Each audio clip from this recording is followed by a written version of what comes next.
This is Jocko Podcast number 141 with Echo Charles and me, Jocko Willink. Good evening, Echo. Good evening. March 15th, 1631. Most loving and kind Father and Mother, my humble duty remembered unto you, trusting in God you are in good health. And I pray, remember my love unto my brother Joseph, and thank him for his kindness that I found at his hand in London. I know, loving Father, and I do confess that I was an undutiful child unto you when I lived there with you and by you, for which I am much sorrowful and grieved for it, trusting in God that he will guide me, that I will never offend you so any more. And I trust in God that you will forgive me for it. My writing unto you is to let you understand what a country this New England is where we live. Here are but a few Indians. A great part of them died this winter. It was thought it was of the plague. Here is timber good store, and acorns good store, and here is good store of fish, if we had boats to go for it, and lines to serve fishing. People here are subject to diseases. For here 200 odd have died of scurvy and of the burning fever, and beside as many lie lame. All Sudbury men are dead but 3, and 3 women and some children. Here is no cloth to be had, to make no apparel and shoes. So I pray, Father, send me 4 or 5 yards of cloth to make some apparel. And loving Father, though I be far distant from you, yet I pray you remember me as your child. And we do not know how long we may subsist. I pray, do not put away your shop stuff, for I think that in the end, if I live, it must be my living, for we do not know how long this plantation will stand. God hath taken away the chiefest stud in the land, Mr. Johnson, and the Lady Arabella his wife, which was the chiefest man of estate in the land, and one that would have done most good. So, Father, I pray, consider of my cause. For here will be but a very poor thing, no being, without loving Father, your help with provisions from old England. I thought to come home in this ship, for my provisions were almost all spent, but that I humbly thank you for your great love and kindness in sending some provisions, or else I should, and mine, have been half famished. But now I will, if it please God that I have my health, I will plant what corn I can. My wife remembers her humble duty unto you and to my mother, and my love to brother Joseph. Thus I leave you to the protection of Almighty God. Watertown, New England. And that is an unsigned letter from, as I said, 1631. So these are settlers coming into New England. The letter is written back to a father in England, and obviously written from a place called New England, which is where I grew up and where I am in the woods of right now, in Franklin County, Maine. And we have a guest today that is also a New Englander, a Jiu Jitsu black belt, a business owner, and a friend of mine by the name of Peter Roberts. He's been on the podcast before, so if you haven't listened to podcast 93 yet and you need to go get the backstory of how I met Peter and how this little deal got underway, go listen to podcast 93, and then you can come back here and listen to the rest of this one. So here we go. Pete, welcome back. Thanks for having me, and I'm extremely honored to be back on, and was a little bit nervous to come back on, but after all your razzing and, motivating and flanking me. And after what you just read, I'm ready to go. Yeah, we got it pretty easy compared to those guys. Holy shit. Yeah. And it's interesting because, I live in Southern California. Echo, as we know, is from Hawaii. Sure. And what's the temperature variation in Hawaii? In what? In Maine? In Hawaii, how much does the temperature vary? Oh, 1 degree. Just kidding. Like, I don't know, 10, 20. We're talking 10, maybe around, something like that. 60, 25, okay. I think. In the past 3 days, there was a 40-degree change here in the weather in Maine. It went from like 90 to 50. Yeah, it absolutely gives you a false sense of hope. 1 day, actually, it took. These people that settled here clearly were some sturdy stock that came up here. You think about what they went through and leaving the comforts of England. And what I was thinking about is it's not like these were woodsmen from England, right? No. They weren't hunters from England. I mean, I'm sure some of them were, but they were people from England, from London. And then they were all of a sudden surrounded by this. And you can't prepare for, there's nothing you can do conditioning wise to prepare for this. You get here and you survive, and that's what they were doing. You're talking about because his dad had sent him provisions.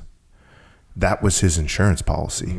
Hey, here's what we can offer you. And I never thought about on the other side of things as a parent, who knows what they had for work or jobs, or who knows if they sent them everything they had financially, what they could afford to send their son to keep him alive in New England. And you've got to pretty much figure that when your kid sails across the sea in 1631, you are never going to see them again. Right. You've got to figure you're never going to see them again. Yeah. That's got to be the thought. All right. So welcome back. Like I said, now last podcast, obviously we talked about origin. Boom. And we talked about where it started, how it started, the trials and tribulations, to say the least, that you went through getting it to that point. But it's been so you were on the podcast 1 year ago because we were up at this origin camp 1 year ago, and now you're back on it again. But it's been a big year. Been a huge year. Been a big year of growth for the company. How many people? We've grown by another 30 people. So total, we're looking at 40 plus people. Yeah. And I think this time last year we were, right around 12 to 15. Mm-hmm.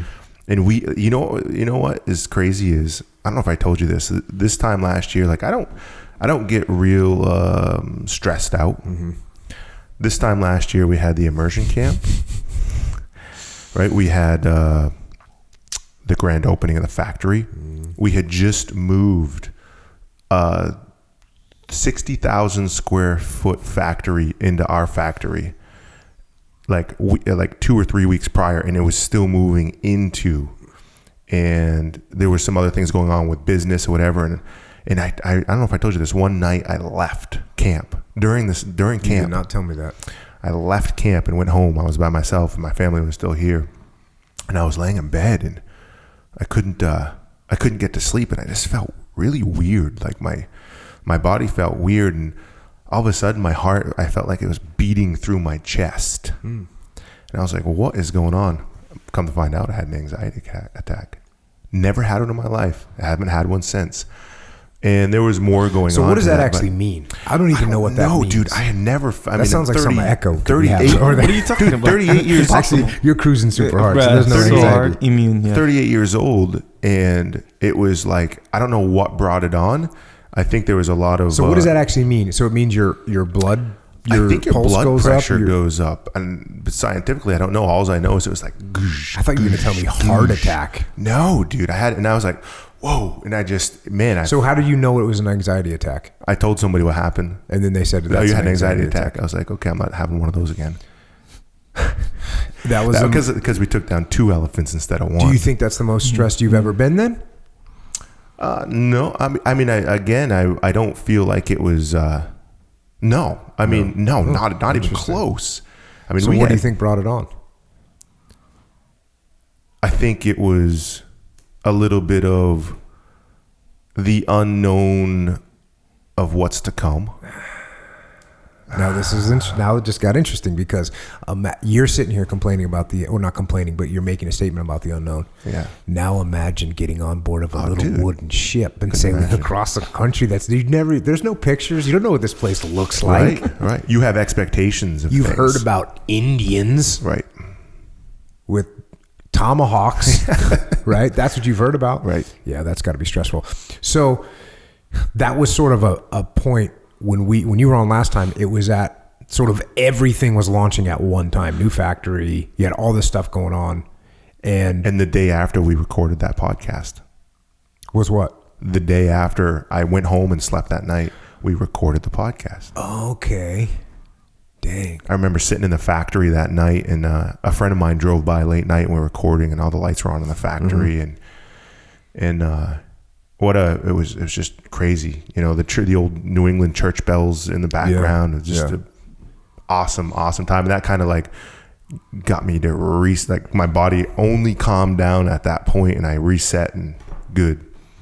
Never had it before, never had it after. Well, I'll tell you what was crazy from my perspective is when we were first linking up when we were buying the building, right? Mm-hmm. And so I'm kind of, hey, cool, we're buying a building and we got this going on. And then I get up there and I go in the building, and the building's, it's pretty big, and I'm thinking, well, this is a pretty big building that we have. And I'm thinking, to myself, do we need this big of a building? I'm thinking to myself, well, do we get a little crazy with this building? And then I come back now 1 year later, and we have too small of a building in 1 year. Yeah. And so instead of there being 4 people, 5 people stitching at a time, everyone's stitching. I mean, there's machines are filled. The shipping area is completely filled with product going out. That's like an exponential. How much more are you shipping a day now compared to a year ago? We are shipping probably 10 times as much right now, and it's growing daily exponentially. Wow. The thing is like, just to frame this, right? It's a fallout shelter. I mean, that's what we bought, was a fallout shelter. It was built during the Cold War. This thing is reinforced. Like when they brought that 800 amp power in, because we had to bring 3-phase power in. They had to change the transformers because we were sucking all the power from the town. So they literally, and that was crazy. Bro. And so I was like negotiating with the power company, Central Maine Power, and I get them up there and I tell them our vision, get them buyout, like, because it's a company, they're going to negotiate a little bit. Yeah. Otherwise, we'll put up solar. Exactly. We'll put up wind. So they came in, they put all the new transformers on the pole, and they ran it in the building, and then the electrical company, the electricians who were friends also of us, and they're like, okay, we got to bore through the concrete, and they barely were able to bore through that concrete. I have a what do you call it? A cylinder. Mm-hmm. They took 2 cylinders out of the wall. And he was like, that was so hard because, concrete gets harder as it ages. Yeah. But it is the factory is the town's fallout shelter. Wow. I don't know if I ever told you that. No, when you go down the stairs, it says fallout shelter. Yeah, I have saw that, but I didn't know that was the purpose of the whole building. Originally, the power company built it, but because it was built during the Cold War, it became the fallout shelter. Probably a also tax break to put the fallout shelter below or something like that. Probably. So you added 40 people. How many products? I mean, it's just as far as products. I mean, we're adding monthly. Nutrition on the nutritional side, and with our partnership, like in terms of the Jocko products, which have been ridiculously awesome for the masses. Along with some of the new stuff we're doing in Jiu Jitsu and on the lifestyle end of things, as we grow the vision and we grow and we bring our message, proliferate our message to the masses. We're providing people with what they want. And what's funny is some of that providing them with what they want is this kind of innate thing. Like we had Charlie Brenneman here, the Spaniard, used to fight in the UFC, big UFC fighter. And he came into the factory yesterday and he walked in the back door and he like walked in 10 steps and he stopped. And he's a pretty cerebral guy, Mm-hmm.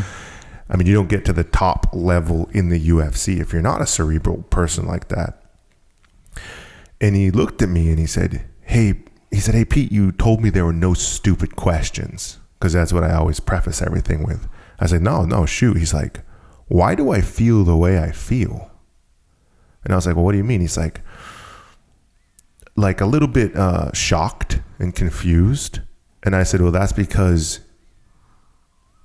it's natural to feel that way when you haven't seen people building products with their hands in a factory environment. We've only heard about it through the television or books because it all has gone away. In our generation, we're about the same age. We didn't see it, maybe when we were kids as it was just leaving." And he was just like, "Man, this is just incredible." Just couldn't wrap his head around it. And he was just wandering around that factory up and down like, holy cow, man, this is, and once you see it, you feel it. It's a physical change. It's like when you have, and might be excessive, but when you have your first child and you see your child, there's like this chemical reaction. Man, when you walk into a factory where there is people working with their hands and working together to bring this thing to life, it's bringing something to life in a different way, in another parallel. So it's awesome to see. At what point did factory get a negative connotation, do you think? I have my own theories, which I'll share. Please do. Because when people go, "Oh, factory work," they think, "Oh, that's bad. You're sitting there doing some menial task over and over again." Right. That's what some people think of factory work. And I'll agree with you. And I bet you that is part of what Charlie was feeling. When he walked in there, what you think of a factory is not what a factory is, especially in our case. Right. And they're portrayed negatively, but it's all education. Here's what happened. In that letter, he said, "We don't have any textiles to make apparel and clothing, or probably leather yet, tanned leather to make shoes and accessories, things you need for survival." So New Englanders were forced into a position, and we talk about like hands in daylight, right? They had their hands and they had daylight. And they had whatever they brought for livestock to be able to build their farms. They cleared the fields by hand. They cut the trees by hand. And if you've ever stumped a tree by hand, that's an absolute nightmare. One tree could take a full day to stump it, to pull the stumps and roots out of the ground, to build a field, to have the cows, to raise the cattle. Have you stumped a tree by hand? Oh, yeah. What's that process? You got to dig. So to stump a tree by hand, you have to, after you cut the tree down, you dig around like all the roots, and then you take an axe and you cut the roots as low as you can, and you pull the stump up. And the stump is massively heavy because it's the wood and it's all the organics that have grown around it. It comes up with it. It's a challenge. Yeah, I've never done that without a machine. Dude, without a machine, which they didn't have. Yeah. And so there was this necessity to live, right? And okay, we have to be self-sufficient. We can't rely on provisions from England. We have to become self-sufficient.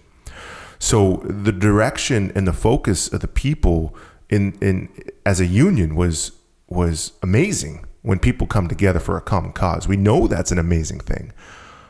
And as immigration happened, the French and the Irish and everything else, they all came together to build these factories to harness the power of New England's rivers. And they had to. But what happens after had to, now you have it. And over the generations, it's expected and you become complacent. And complacency is what tore us down, because we didn't fight hard enough to keep our factories here. We just didn't. We didn't fight hard enough. Why? Because we're complacent. Everyone's making a great wage. And this is 150 years later. The textile mills and the spinning mills and the dye houses and the boot companies and the leather factories and the tanneries, and all of those things were right around here, right around this area. But it becomes expected, and it went away, and it went away in the early 2000s, late 90s. So the timeline touches us, right? But didn't have impact as it did on some of the older folks. Did we get sold a bill of good at some point that factory, like as people were trying to move factories overseas so they could save money, did we get sold a bill of goods that, hey, factory work isn't what you want to be doing? Well, what I think is that through the complacency, you know, like if you look at our grandparents, for instance, which they told us the stories.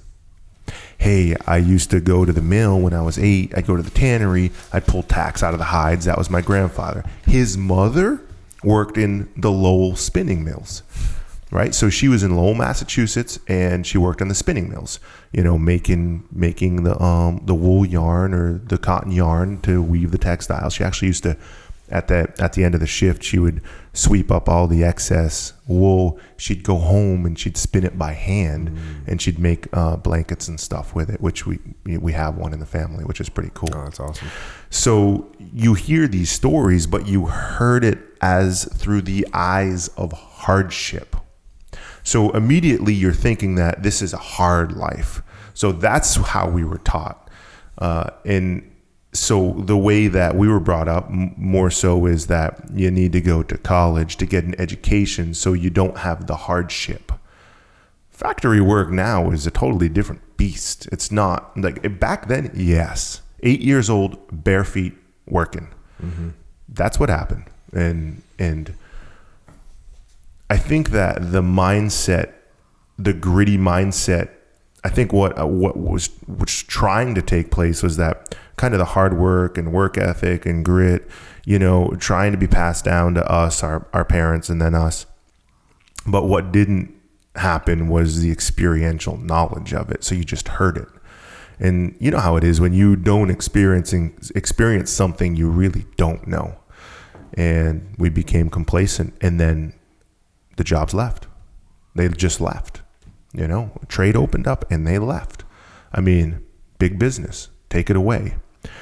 And the reverberation. By the way, that right there is, you know, when people complain about the corporate making decisions, that's what they're complaining about, is that you're not, because it's true. At a corporation, you can make a decision 100% based on bottom line. And unfortunately, those aren't usually, or you can be tempted to make bad strategic decisions. And even though you might win in the short term for this quarter or next quarter or this fiscal year, in the long run, what do you end up with? Exactly. What do you end up with? And I'm not going to blame it on, let's say, the owners and administrators and the folks above, right? And I'm not going to blame it on the workers. I'm going to blame it on the detachment and to take, you know, what the whole thing you do with leadership, right? The culture became bad. And I'm going to tell you why I believe this. Our third loom we bought, after we discovered the first two, I discovered this Italian guy. His name was Mario. And I just started calling people, trying to find, like, there was this mill in Sanford, Maine, a huge mill, like 1 million square feet. And I heard it had shut down. And I called the town and I was like, hey, I heard about this mill. Somebody said there might be some equipment in there, some old equipment, blah, blah, blah. And they're like, oh yeah, this guy Mario owns it. Maybe you should try calling the tax assessor. I said, okay. So I called the tax assessor. They're like, yeah, we know this person, Mario. Yeah, he shut the mill down, and we have some contact information for him. But it was very cold. Mm-hmm. And I was like, okay. So he gave me the number, and I called, and I left a message. And I said, hey, my name's Pete Roberts. I'm trying to bring textiles back to Maine. And I'd like to talk to you about your mill. And he called me back, and he's an old guy, and he's Italian, and the Italians are the ones that make the really good looms for a long time, you know, about 100 years, 200 years, whatever it was. And his family had been in weaving and in textiles for 100 years. And he said to me, Pete, he said, let me tell you something. in his Italian accent. He said, "We didn't want to shut the doors." He said, "But I did." He said, "I shut the doors, I locked it up, and I walked away. And every single piece of machinery is still in that mill." I said, "What?" I'm getting chills. Every single piece of machinery is still in that mill. He said, "If you can do something about that, I'm willing to work with you." I said, "Open the doors for me, man." He goes, "Let me tell you something. When I went to the town, when they basically wanted to take advantage of me on the tax base, and I still had 40 people working there, they wouldn't work with me." He said, "It wasn't me that wanted to strip it away. It was a mixture." He said, "Yeah, I had to shut the doors because I was forced to. They forced my hand. The people didn't want to lose their jobs, but at the same time," he said, the people were basically putting pressure on him, right? Like they're looking up like, hey, you can pay us more. Hey, you can do this. Hey, you can do this. And then he said, when I went to the town and they wouldn't help us with any of this, he goes, what am I going to do? Shut the doors and walk away. So we have a people that's complacent. We have a town that expects what they expect and is inflexible. And you put the owner in a position where he needs to react. He needs to make a decision. And his decision was shut the doors and walk away. That's what he did. You want me to tell that story about that mill? Yeah. Dude, so we get there and he's like, call this guy Jim. He's at the mill. He is the night watch or whatever. He's the caretaker for the property. And I met Jim and he's got this big white beard, this older gentleman, and he used to make the warps that wove the fabric. And he was very protective of everything, like very protective. And you know what's funny is History Channel, they sent a crew with us for this. They were looking at doing a TV show way back. And anyways, so we had this whole film crew, and we have this. I'll have to show this to you sometime. It's crazy. So he unlocked. So it's all overgrown grass. The windows are smashed. The bricks are basically like falling apart. I mean, it's just deteriorated. And he opens the door and walks in, and the smell of years of no heat and the cold and the heat and the cold. Everything was peeled and all the floorboards were punky and popped up, nails sticking up and everything. But we walked in that mill and it was exactly set up the way he left it. I'm talking huge cotton processing machines made out of wood with needles to separate, to card the cotton, to pull the organics out. I'm talking I would say a football field long spinning machines to spin yarn. And then Jim, after I started talking to him about what we were doing, because he was just cold. He was just like, What number loom were you getting from him? That was number 3. This is number 3. Okay. And the warper. God. Right. So we he and then I saw like 6 looms on the floor, and I was like, you guys have looms? He's like, let me show you something. And were they rusted? Were they broken and worn, or were they in okay condition? They had not been run for 20 years, I think. So they were in okay condition because they were between floors. So the top floor was just destroyed. Mm-hmm. And you know all those bins we have in the pro shop? Yeah. They came from that mill. Cool. All those canvas bins. So that top floor was destroyed. There was just bird's nest and shit everywhere, right? All over everything. And then they were in the middle floors. But he's like, let me show you something. I'm like, okay. And we follow him down this staircase, and I'm like, this guy's gonna like murder us or something. You know, I'm thinking like, what is going on? We walk in, and he pulls his flashlight up like this, and it's like a layer of dragons. There's got to be 60, 70 looms in the basement of this place, and that's where we pulled the shit out. What does a loom cost right now? A brand new loom. If we were gonna go brand new, probably $120 maybe. Mm-hmm. You know. And what'd you pay for loom number 3? Loom number 3, I negotiated $2,500, and and we'll have. Are we buying the rest of those? We should. Yeah. Dude, it's just to move them. It's like, Yeah. they're 9,000 pounds each. Yeah, they're massive. Joe ran the show. Need some more Jocko white tea on that. Yeah, we did. Double dose. I told, so anyways, we negotiated a deal. I spent, it was like 10 grand, and we got like a few different things. All massive machines, the warper with the creel. We got a loom, in the pro shop, the back winding machine I refurbished, that came out of there. And the most important thing we got out of that place was the punch card machine to punch the patterns to go in the looms.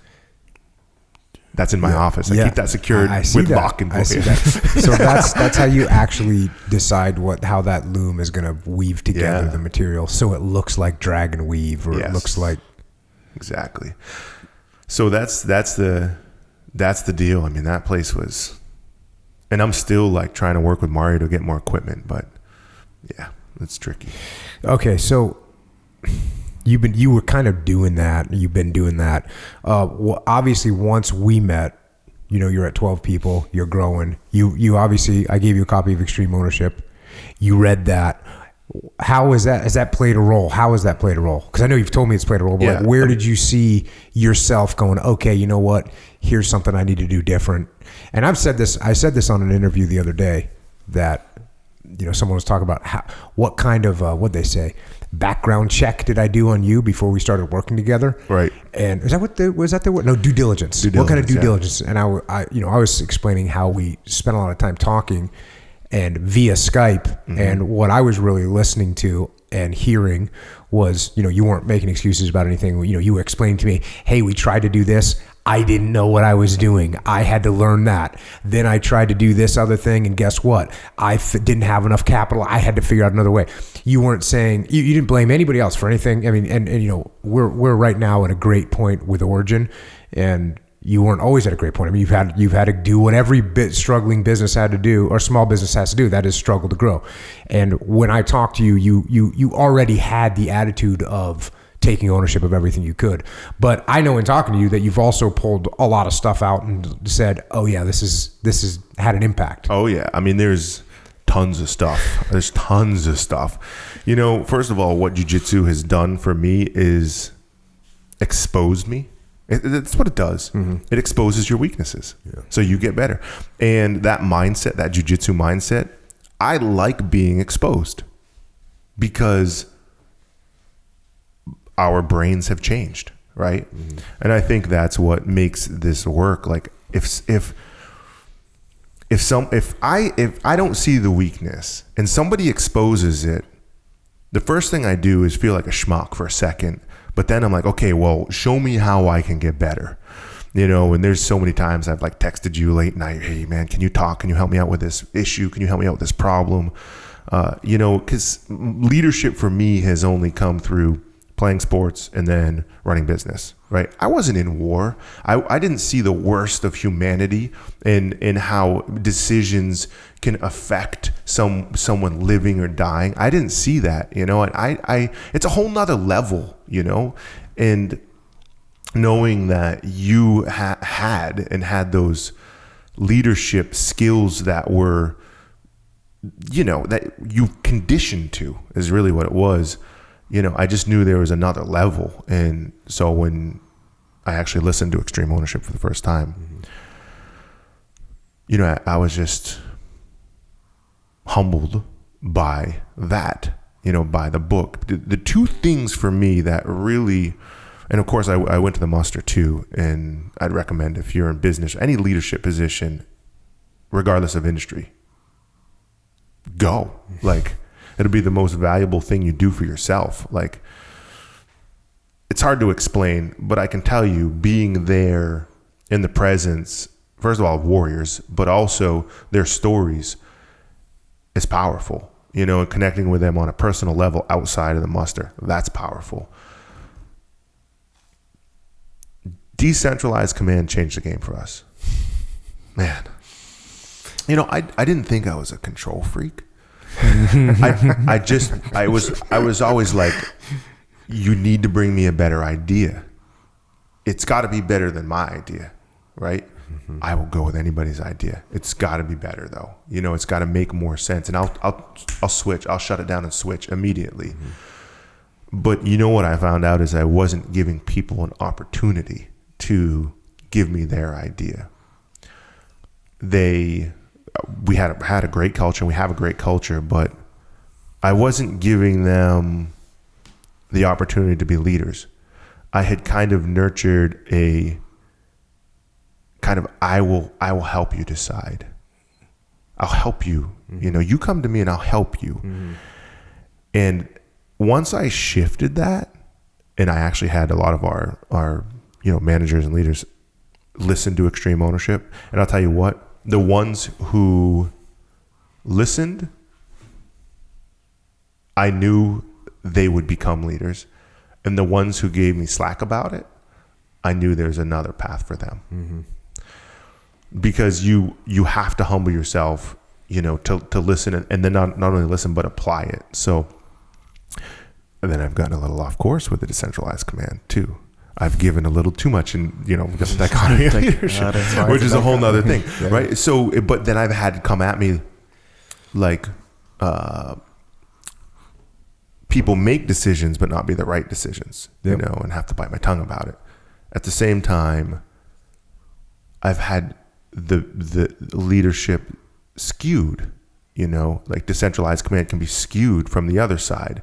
Well, this person needs to do this. Or sometimes like, you know, sometimes you just need to make a decision. Well, you can take that and you can say, well, I'm just going to make a decision every time. No, that's not what we're talking about here. You know, so decentralized command for us changed the game. Yeah. Well, you would not be able to do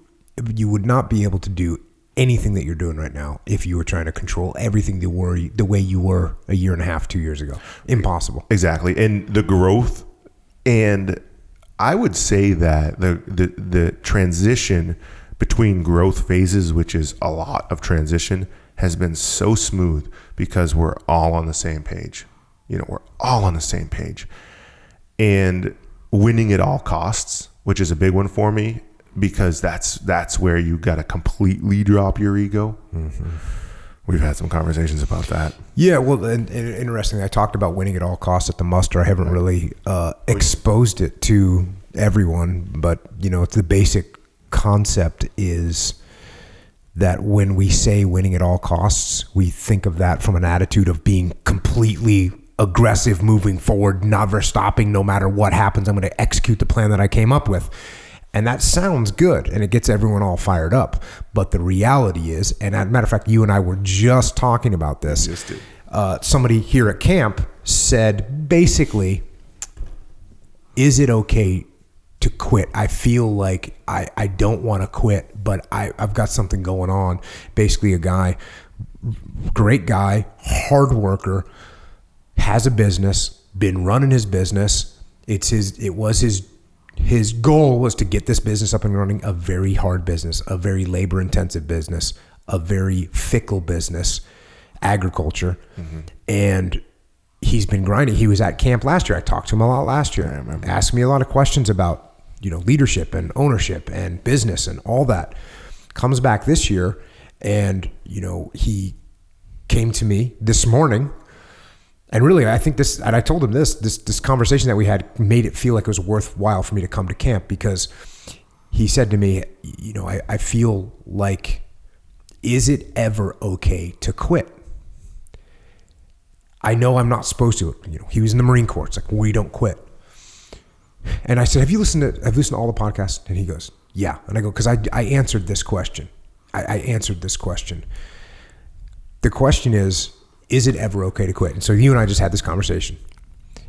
And you said... Knee-jerk reactions. Your knee-jerk reactions, no, you can never quit. Never and, you know, quit. I come from the SEAL teams, right, where our motto is actually never quit. That's actually one of our mantras.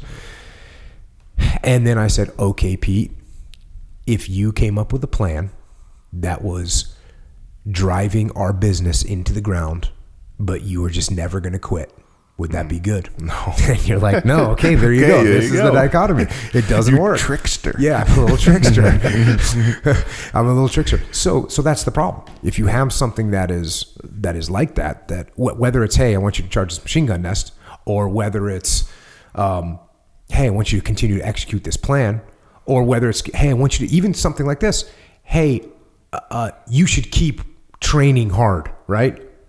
Guess what? My knee's a little bit tweaked. Don't quit. Yeah, well, now you blow your knee out. Right. So the fact of the matter is, sometimes you got to look at. So then I said, okay, what is your long-term strategic goal? Like your actual strategic goal? Because the goal of his was not to build that business. The goal of his was to be able to take care of his family and be around his family and do something with his family that he could carry on as a legacy. That was his goal. It wasn't working out. The business part of it wasn't working out. I don't know what he's going to do. But I can tell you, I saw him an hour later, and he had a big smile on his face. And I said, you feel lighter, don't you? And he goes, yes, I do feel lighter. Thank you.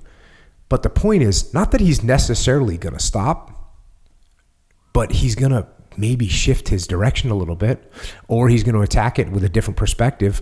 He's going to do something different. He realized, man, we talk about this in Jiu Jitsu all the time. Yeah. I just got done teaching the white belts. I'm like, the knee shield, you're not going to go through it. You can't go through it. You cannot go through it. It's humanly impossible.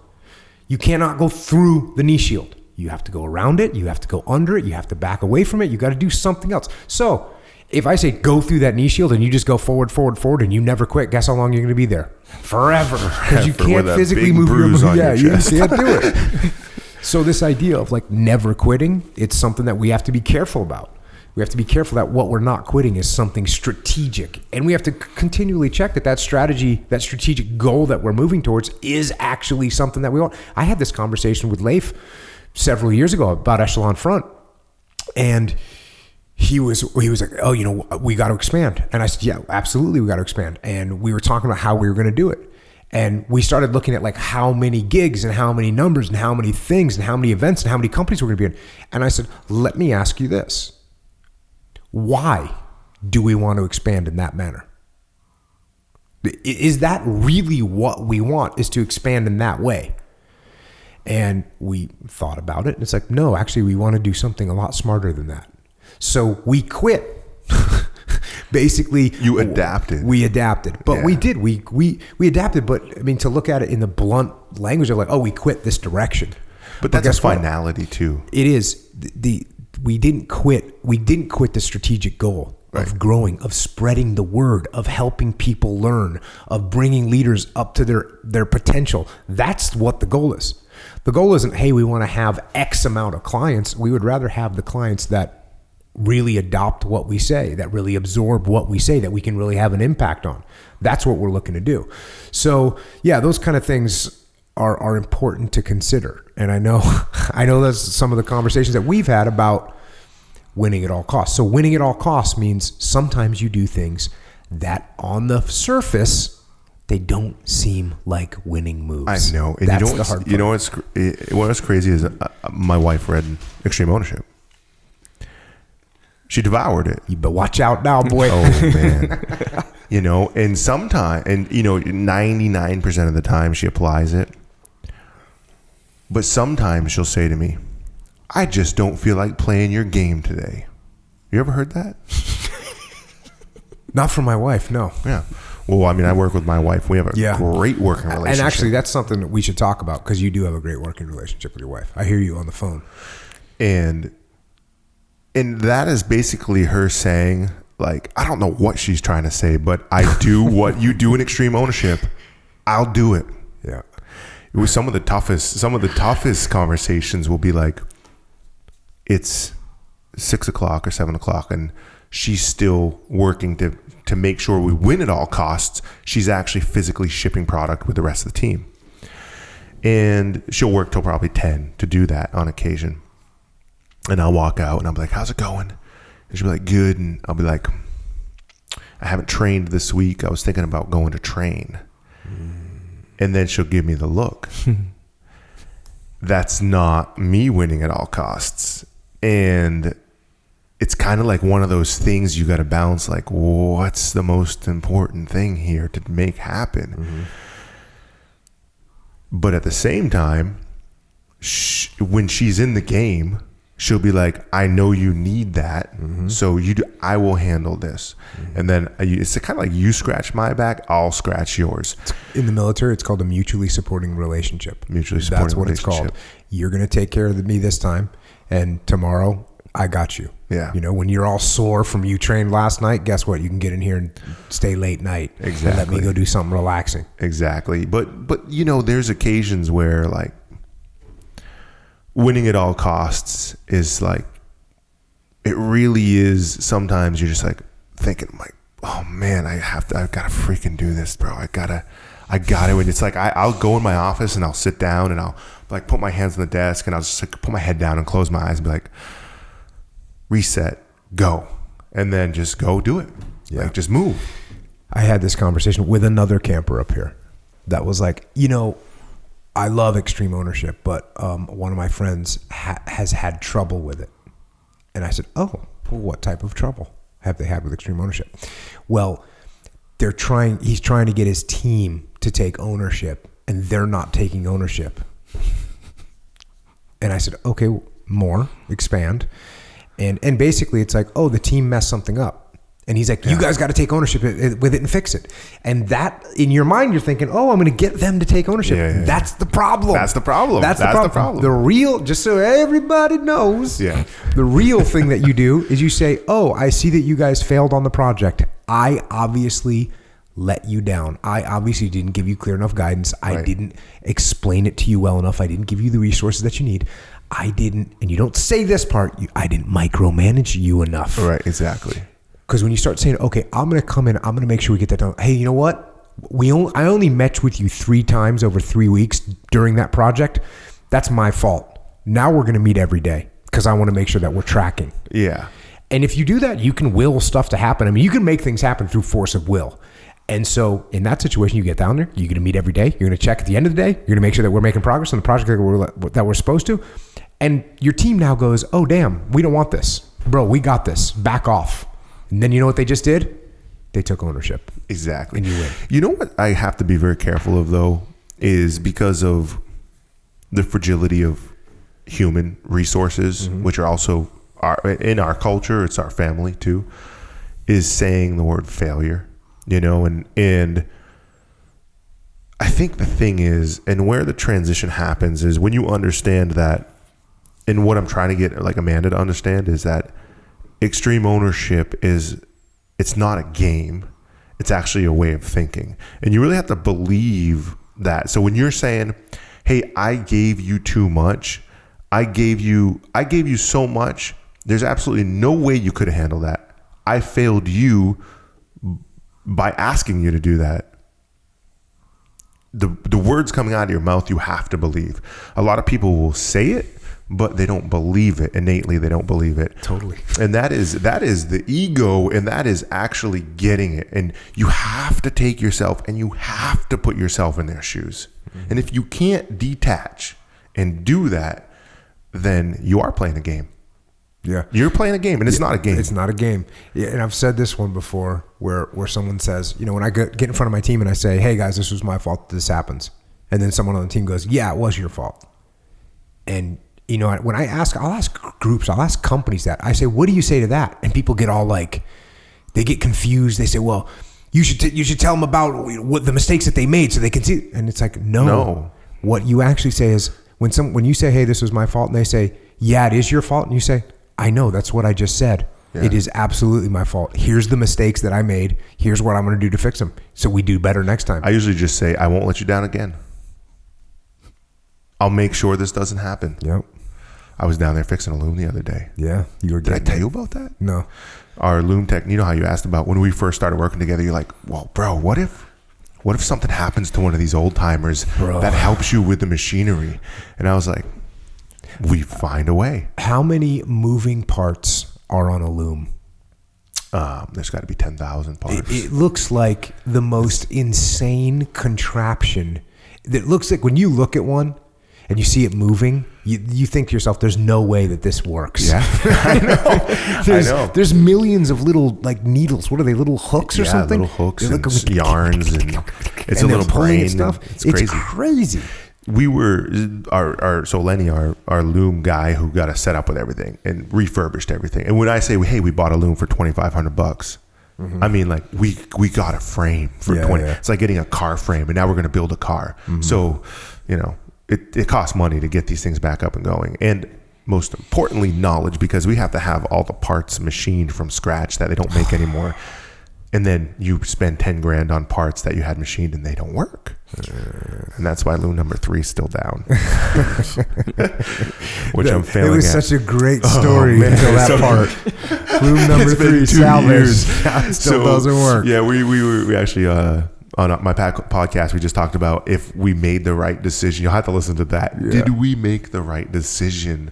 Or should we have gone and gotten a note and spent $250,000 on new looms and waited the 6 months for the build out to get the looms? And so anyways, Lenny got sick, and he's the old timer. He used to work in the Bates mill to weave, you know, the huge mill. He was the one. He got sick, and I could tell that my team was, let's say, failing.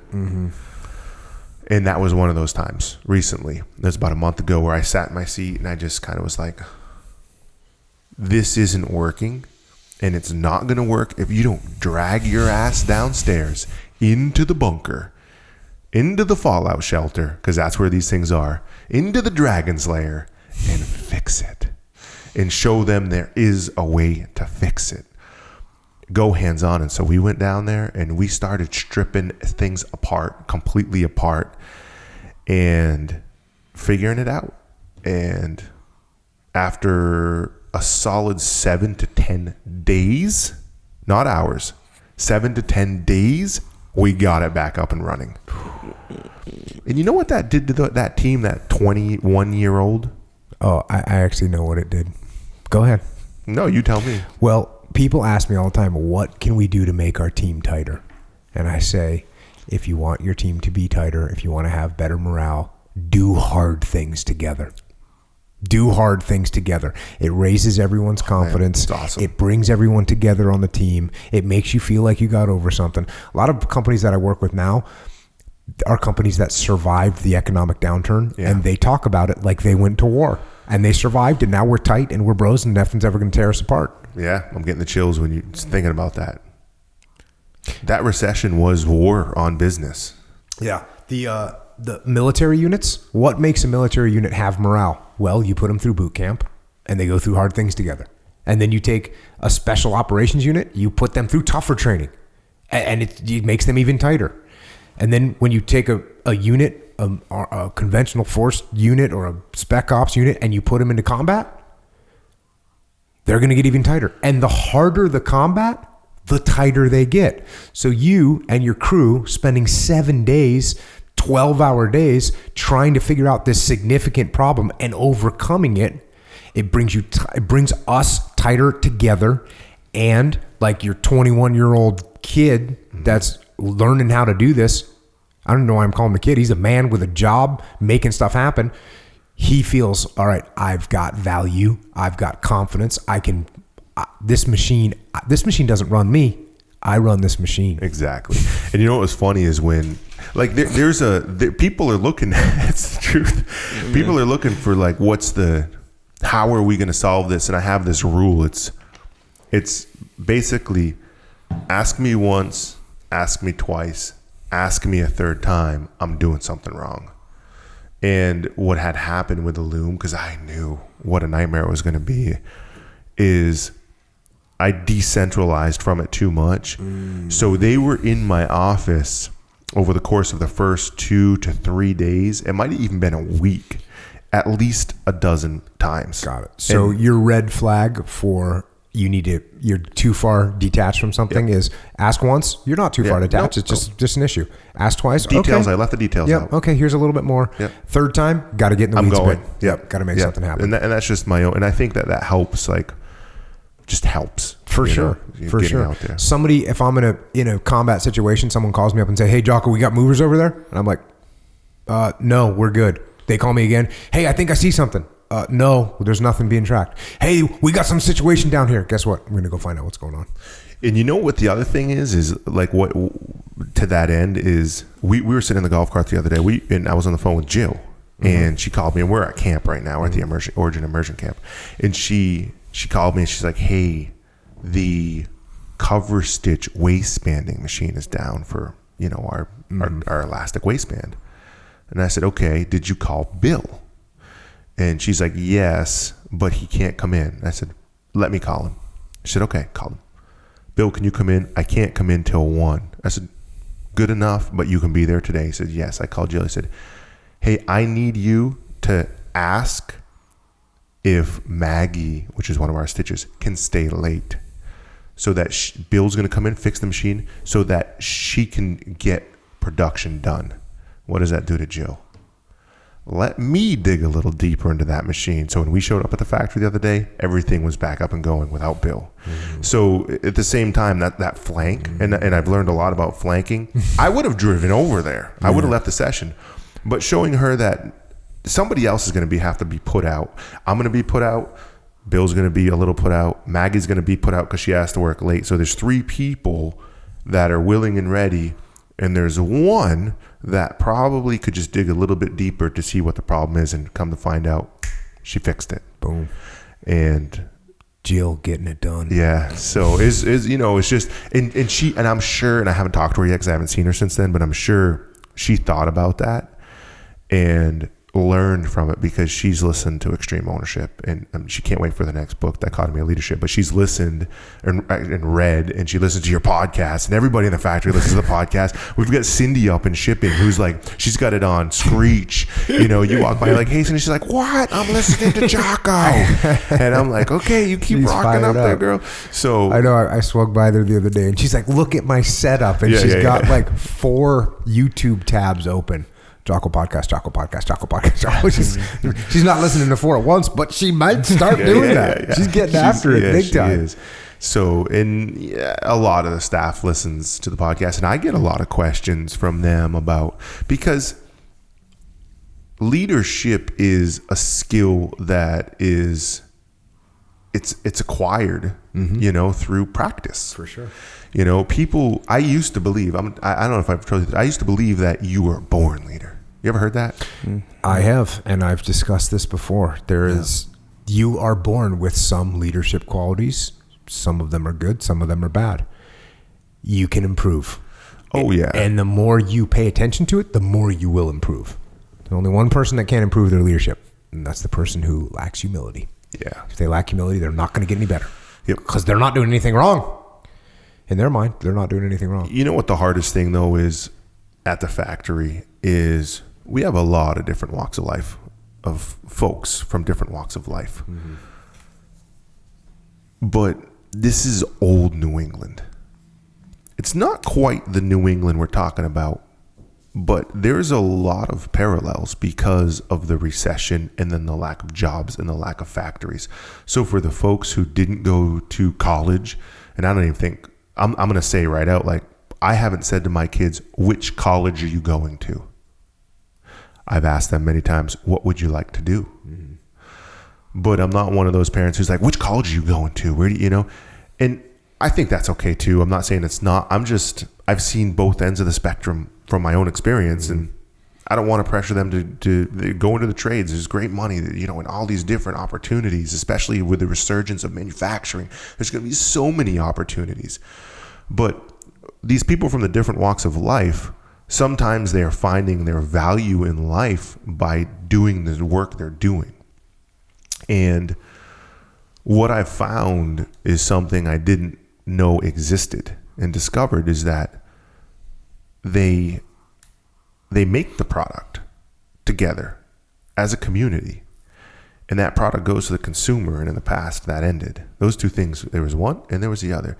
Now the person who puts their hands on it on this end and the person who puts their hand on it on the other end have a relationship because of new media, because of social media. And so they don't just get fulfillment by making the product, they also get fulfillment by seeing that product being used and being appreciated.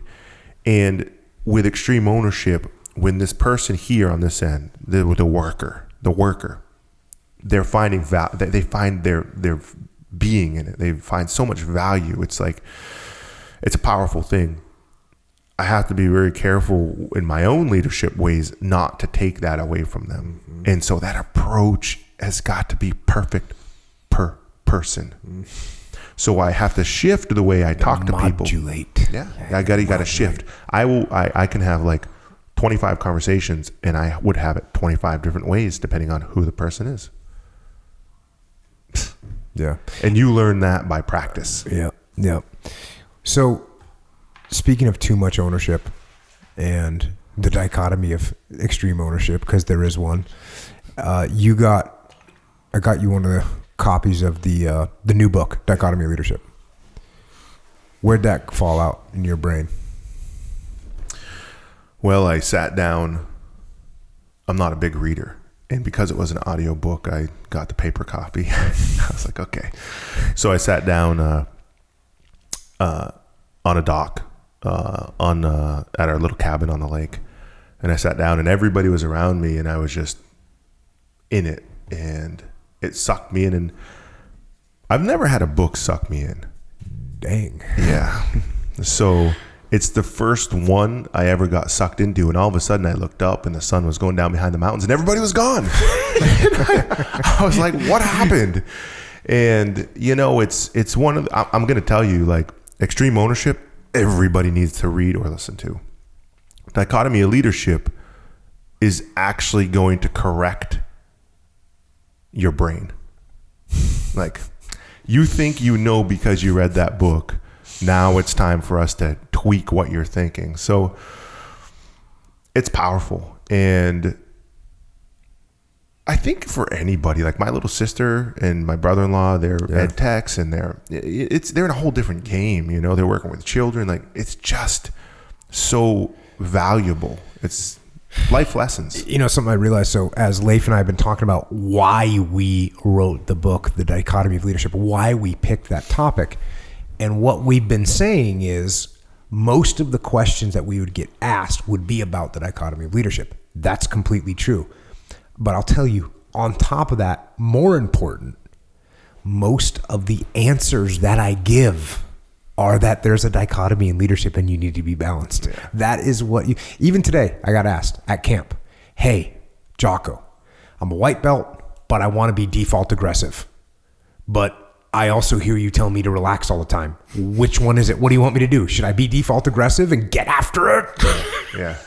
Or you tell me relax, and I actually, I say relax harder, right? You gotta relax harder. Yeah. Which one do you want me to do? And I said, well, luckily, and Leif's there too. I'm like, luckily, for this very reason, Leif and I just wrote a book called The Dichotomy of Leadership. And there's a dichotomy with aggression. Even though I say default aggressive and I say that's got to be your mindset, that's got to be your default mode, is you're going to be aggressive and you're going to go get after it. And there's a chapter in the book, that doesn't mean that you run to your death. Right.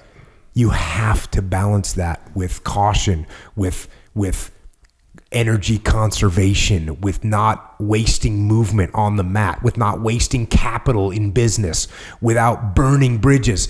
Like, all those things, you have to be balanced. And that's why I think, that's a great way of putting it. It's gonna recalibrate and fix your brain. Yes. I've had a lot of these conversations with Belittle, Okay.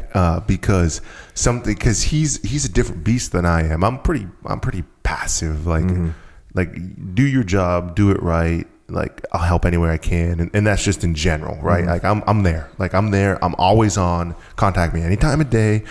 And so Belittle's in a leadership position. Sometimes be like, Jocko says. You ever get that? Oh, Jocko yeah. says. Yes. Oh, yeah. So the Jocko says thing Jocko says default aggressive. Jocko says this. And the idea isn't that in your brain you're thinking Jocko says. The idea is that you rewire your brain so that innately you're saying something and not thinking about what Jocko would say.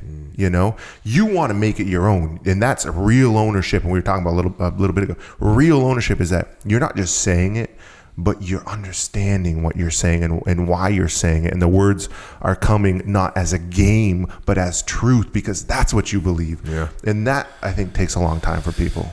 I thought where you're going with the Jocko says is when the subordinate uses your name to make something happen, right? Well, exactly. Exactly. Hey, Jocko said this is where we're going to do things. And it's like, okay, well, that's not. Why do you need to say that? That's the same as saying I outrank you. That's the same as saying, look, exactly. I outrank you, and so we're going to do it. Yeah. Hey, Jocko said that's what he wants. It doesn't make any sense. Jocko said that's what he wants. Like, you can't do that. You can't do that. You can't use your boss's name as your authority. Right. If what your boss has told you to make happen doesn't make sense, and you can't explain why it makes sense, you need to go back to your boss and say, hey, boss, I'm having some trouble here. Can you explain to me why we're doing it this way so I can explain that down the chain of command to the troops so they know what's going on in the field? And you know what else is real important and valuable that I think I took away this year is like the 70-30, the 80-20, the 90-10. If there's a decision that needs to be made and someone else is 70% there and you're the leader and in your mind you're 90% there, what do? Yep. All day long. Pick Go that with 70%. the 70%. Yeah. And that has been a hard lesson for me. Yeah. But I'm getting it. Did I tell you about the fabric the other day? No. I went down Friday because I was like, hey, we got to cut the factory. We got 400 people coming to the factory from all over the world. I want this place to look tight. And I walked down the spiral staircase into the bunker, and we have the dumpster, the daily dump, right? And in the dumpster is these fabric rolls. And there's 10 or 20 yards on each one. And John was there. He's overseeing, and he was our first employee, and he knows the process. He knows the factory. He knows everything, and he's overseeing everything.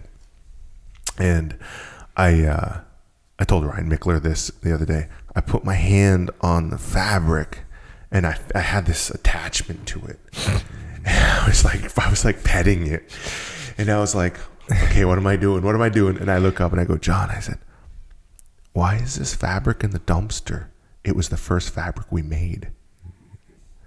That's why I have an attachment to it. He's like, it had to go. And I was like, wiping the tear from my eye. I'm like, how do I handle this situation? I'm thinking, why didn't he cut off a yard, or like why is it in the dumpster? And I didn't want to pull it out of the dumpster because I didn't want to overrule what his decision he had made. Yeah. And he said, Pete, you know how many times we've cut that by accident because it's a white, and how much time we've wasted doing that and moving it around every time we need to get something? I said, yes. And he's like, so I threw it away, and I go, okay, as I kind of stroked my hand along the dumpster and kept walking into the factory. It was a 50-50. Yeah. It wasn't a 70-30, 80-20. It was a 50-50. I wanted to go back down that night and pull it all out of the dumpster before the truck came in the morning. I didn't. I just left it. And you know what? It felt great. Why? Because we don't need it. Yeah. We don't need it. He's right. We don't freaking need that fabric. If I wanted to weave fabric like that, we have the knowledge base. We can weave fabric like that. Doesn't matter.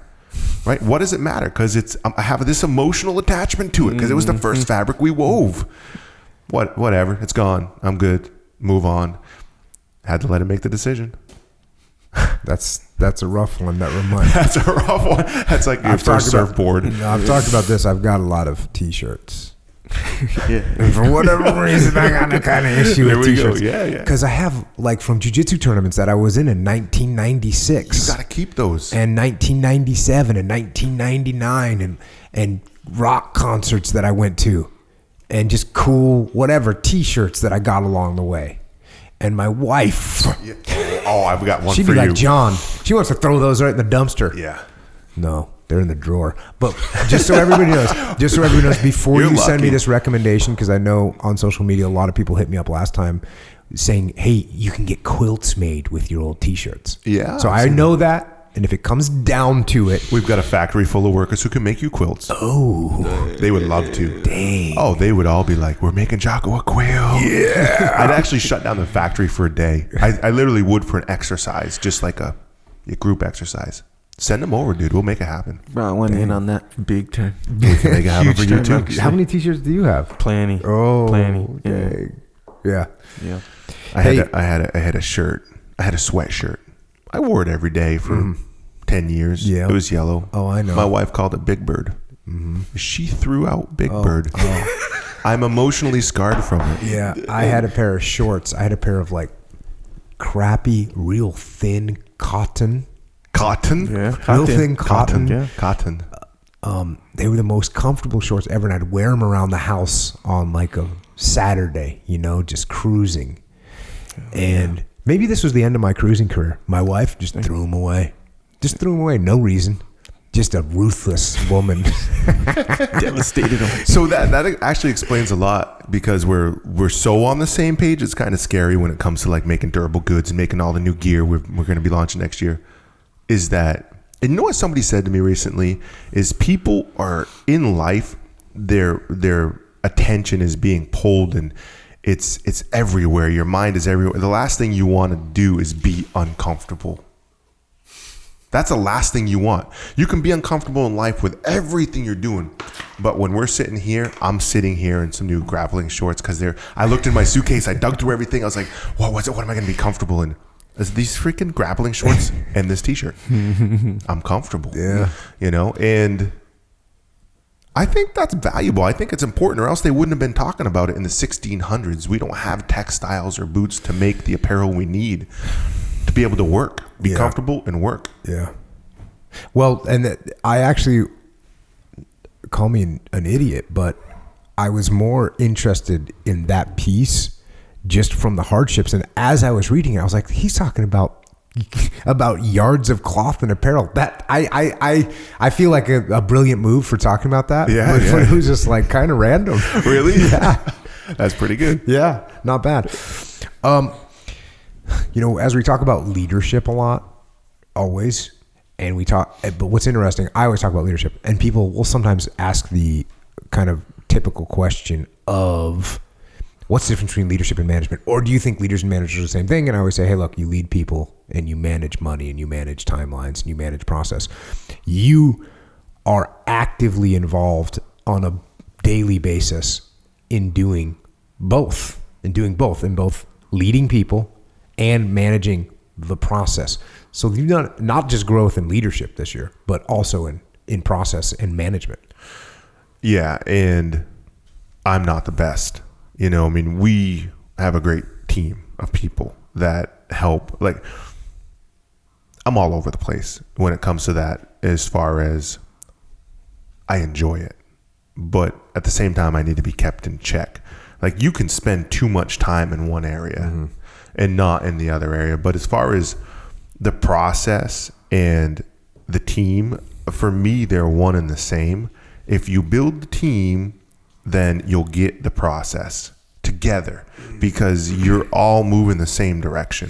It's like drafting, On a bicycle. Yeah, you're going to draft. It's the same thing. One person's out front and they're kind of doing this, and you know what? We're not catching any wind behind them, and we're just able to coast and move behind them and make our changes, those little micro changes we need to make as we flow. And when you get a whole line of cars like that, you're all just flowing, and that's what it's like in the factory. So it's not me.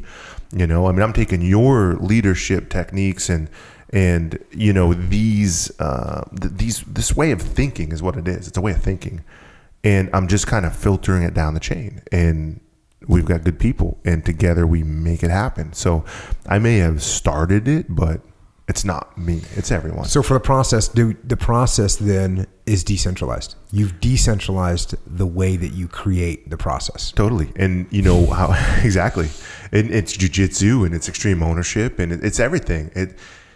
It's a beautiful thing. And you're able to scale at such a rate when you detach your emotion and you decentralize command, and you really believe in it and understand winning at all costs. That's the trifecta. And that's what happens. So we have this one employee, Jen, and she runs the pants line. And she's been doing such a good job with the game, the way, that I said to her, I had a conversation with her. Hey, listen, I think you got this. She's like, what? I said, setting up the new lines. You get the process. You're going to develop the process because you understand what needs to take place, because you've got total buy-in, and she's just not buying into. She's buying into it as I don't know how to freaking explain it. And it sounds kind of weird, but it's total belief. Mm-hmm. No, that's not weird. It's belief in it. And when you really believe in it, and you're not going home and saying, yeah, Pete wants me to listen to Jocko podcast, or Pete wants me to read this book, or Pete asked me to do this. When you're going home and you're saying to your significant other, hey, you know what? I was asked to do this and I did it and it worked. And it's changing my life, not just at work. It's actually changing my life here. And I want to do this better in life. Yeah. That's powerful. I look at the difference between someone that says, oh, this is what I have to do at work, and this is what I am doing at work. Yeah, exactly. Because when they say that, that's inherent in that statement is they own it. They own it. Yep. And when you get people that own it, it's theirs. Yeah. And they're going to make it right. Yeah, exactly. Exactly. All right. So you've accomplished a lot with this. We have. Yeah. Well, it started with you. You have to be driven by ego, just like all of us are. To have this vision and think and believe that you can take a 20-year-old loom and get that thing up and running and make clothes with it. That's freaking crazy. Yeah. But you also do a great job of putting that ego in check. And I'm wondering how do you discriminate between what's positive ego and what's good, and what's negative ego and what's bad? And to give a little bit of context with task unit bruiser, right? I want every one of those guys to believe that we are the best task unit in the history of the world. That's who we are. And at the same time, the dichotomy is, I want them to think, oh, we need to do better. We're not good enough. We need to keep training. We can't cut any corners. And that's basically what you have to do. I have to do as individuals. I know I'm always trying to do that. What do you see from your perspective? How do you know when it's your positive ego that's going to help drive things in a positive way versus your negative ego that's going to negatively impact decisions that you're supposed to make, not based on what's the best for the company or best for the future or best for the long term, but best thing for your little psycho ego that wants to just eat all these cupcakes. So I think to succeed in life, you have to have a confidence, an ego, a swagger. And I like swagger, but you also have to be a bit naive, and ego makes you naive is really what it is. And I'll give you a good example. I have my buddy, Dustin, Ireland, and he's an A-10 pilot, and he's like the top A-10 pilot in the world. He taught at Red Flag. He's worked for the Joint Chiefs now, and he's making his way up. Who knows where he'll end up. When we were kids, we used to do everything together, but we were so competitive. And I had an ego. He had a little bit of an ego. By 7th grade, we were almost dunking basketballs. By 8th grade, we were both dunking basketballs. I'm 6'3", he's 5'9". How does that happen? Well, you got to believe you can, right? And the way you believe you can is by having a mindset that you can't be stopped. That's ego. That's swagger. That's confidence. But it's different. It's different believing it and putting on blinders and getting into a fog than looking side to side as you're moving forward and making sure there's not a fog in front of you, and the fog is emotion. And the fog is when that wells up inside you because you need to prove something, that you're going to do this, you're going to be this. I think that it's relationship based too, where if someone's coming at you negatively and you're meeting that negativity with any emotional response, you got ego. You got ego. And at that point, you got to self-check. And I think the difference is those who are able to self-check know how to adjust their ego on the fly. You know, you got to know how to self-check. And a lot of that comes through understanding that there's a lot of people chasing you that are born every day that are going to do great things, that you're here for a moment in time, and that you're not special. Mm-hmm. But believe you're special because you are. You know, and there's a dichotomy in that also. So I think there's a lot to it. And honestly, I don't think I was a man until I was in my 30s. And I still think I'm working towards manhood. And I truly believe that. Mm-hmm. I truly believe, like extreme ownership, I believe I'm still working towards manhood. And I have a long freaking way to go. So I don't know how you teach that. I think you can listen to the lessons of others. You know, you listen to your podcast, which is very powerful for people to listen to. And I think a lot of people here, that's the reason when you talk to them, you know, in these private conversations, it just seems like they all have the same type of mindset. You know what I mean? But yeah, I mean, ego is a strong and powerful tool. If it's utilized right and you harness that ego, you can do great things. But if you hang on to it like it's your only tool, you're going to fail. You got to be careful with that one. There's a difference too between ego and pride. Yeah. And they're very similar. Maybe they're the same. Maybe they're just close cousins. Maybe they're brothers and sisters. Maybe they're twins. Maybe. But because, you know, pride is one of the 7 deadly sins. But at the same time, of course, you want people to be proud of what they do. And, you know, I know, like, again, with a SEAL platoon, you want those guys to get done with a block of training and have pride that they did it better, that they worked harder, that they got after it. That's what you want. But you just have to make sure that it doesn't overinflate and start to cause problems elsewhere. Well, ego is like, if you want to distill it, it's like, you know, there's no I in team. Mm-hmm. That's ego. When it's individualized, it's ego. When it's a team effort and everyone's on the same page and moving towards the same purpose, it's confidence. You know, and it can be defined by, is it about you or is it about this? Is it about all of us? Or is it just about me? So that's a constant struggle, I think, for a lot of entrepreneurs. I think for a lot of people in leadership is it's not about you. You know, it really isn't about you.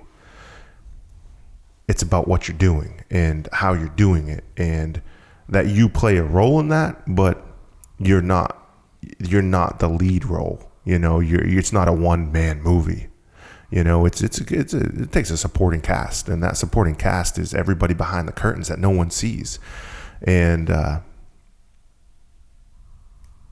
yeah, but how's it dealing with me? Dealing with you is great. You know what's funny is we both have a certain level of ego, but we both don't. Because if you check me like, hey, and you can ask a simple question and flank me real quick and be like, I've got to, and let me shift my thinking real quick. Give me a second or whatever. We were having a conversation yesterday and I was like, well, think about this. Well, what do you think about this? And I'm not going to share what that was. And, you know, you pause and you don't react, you respond.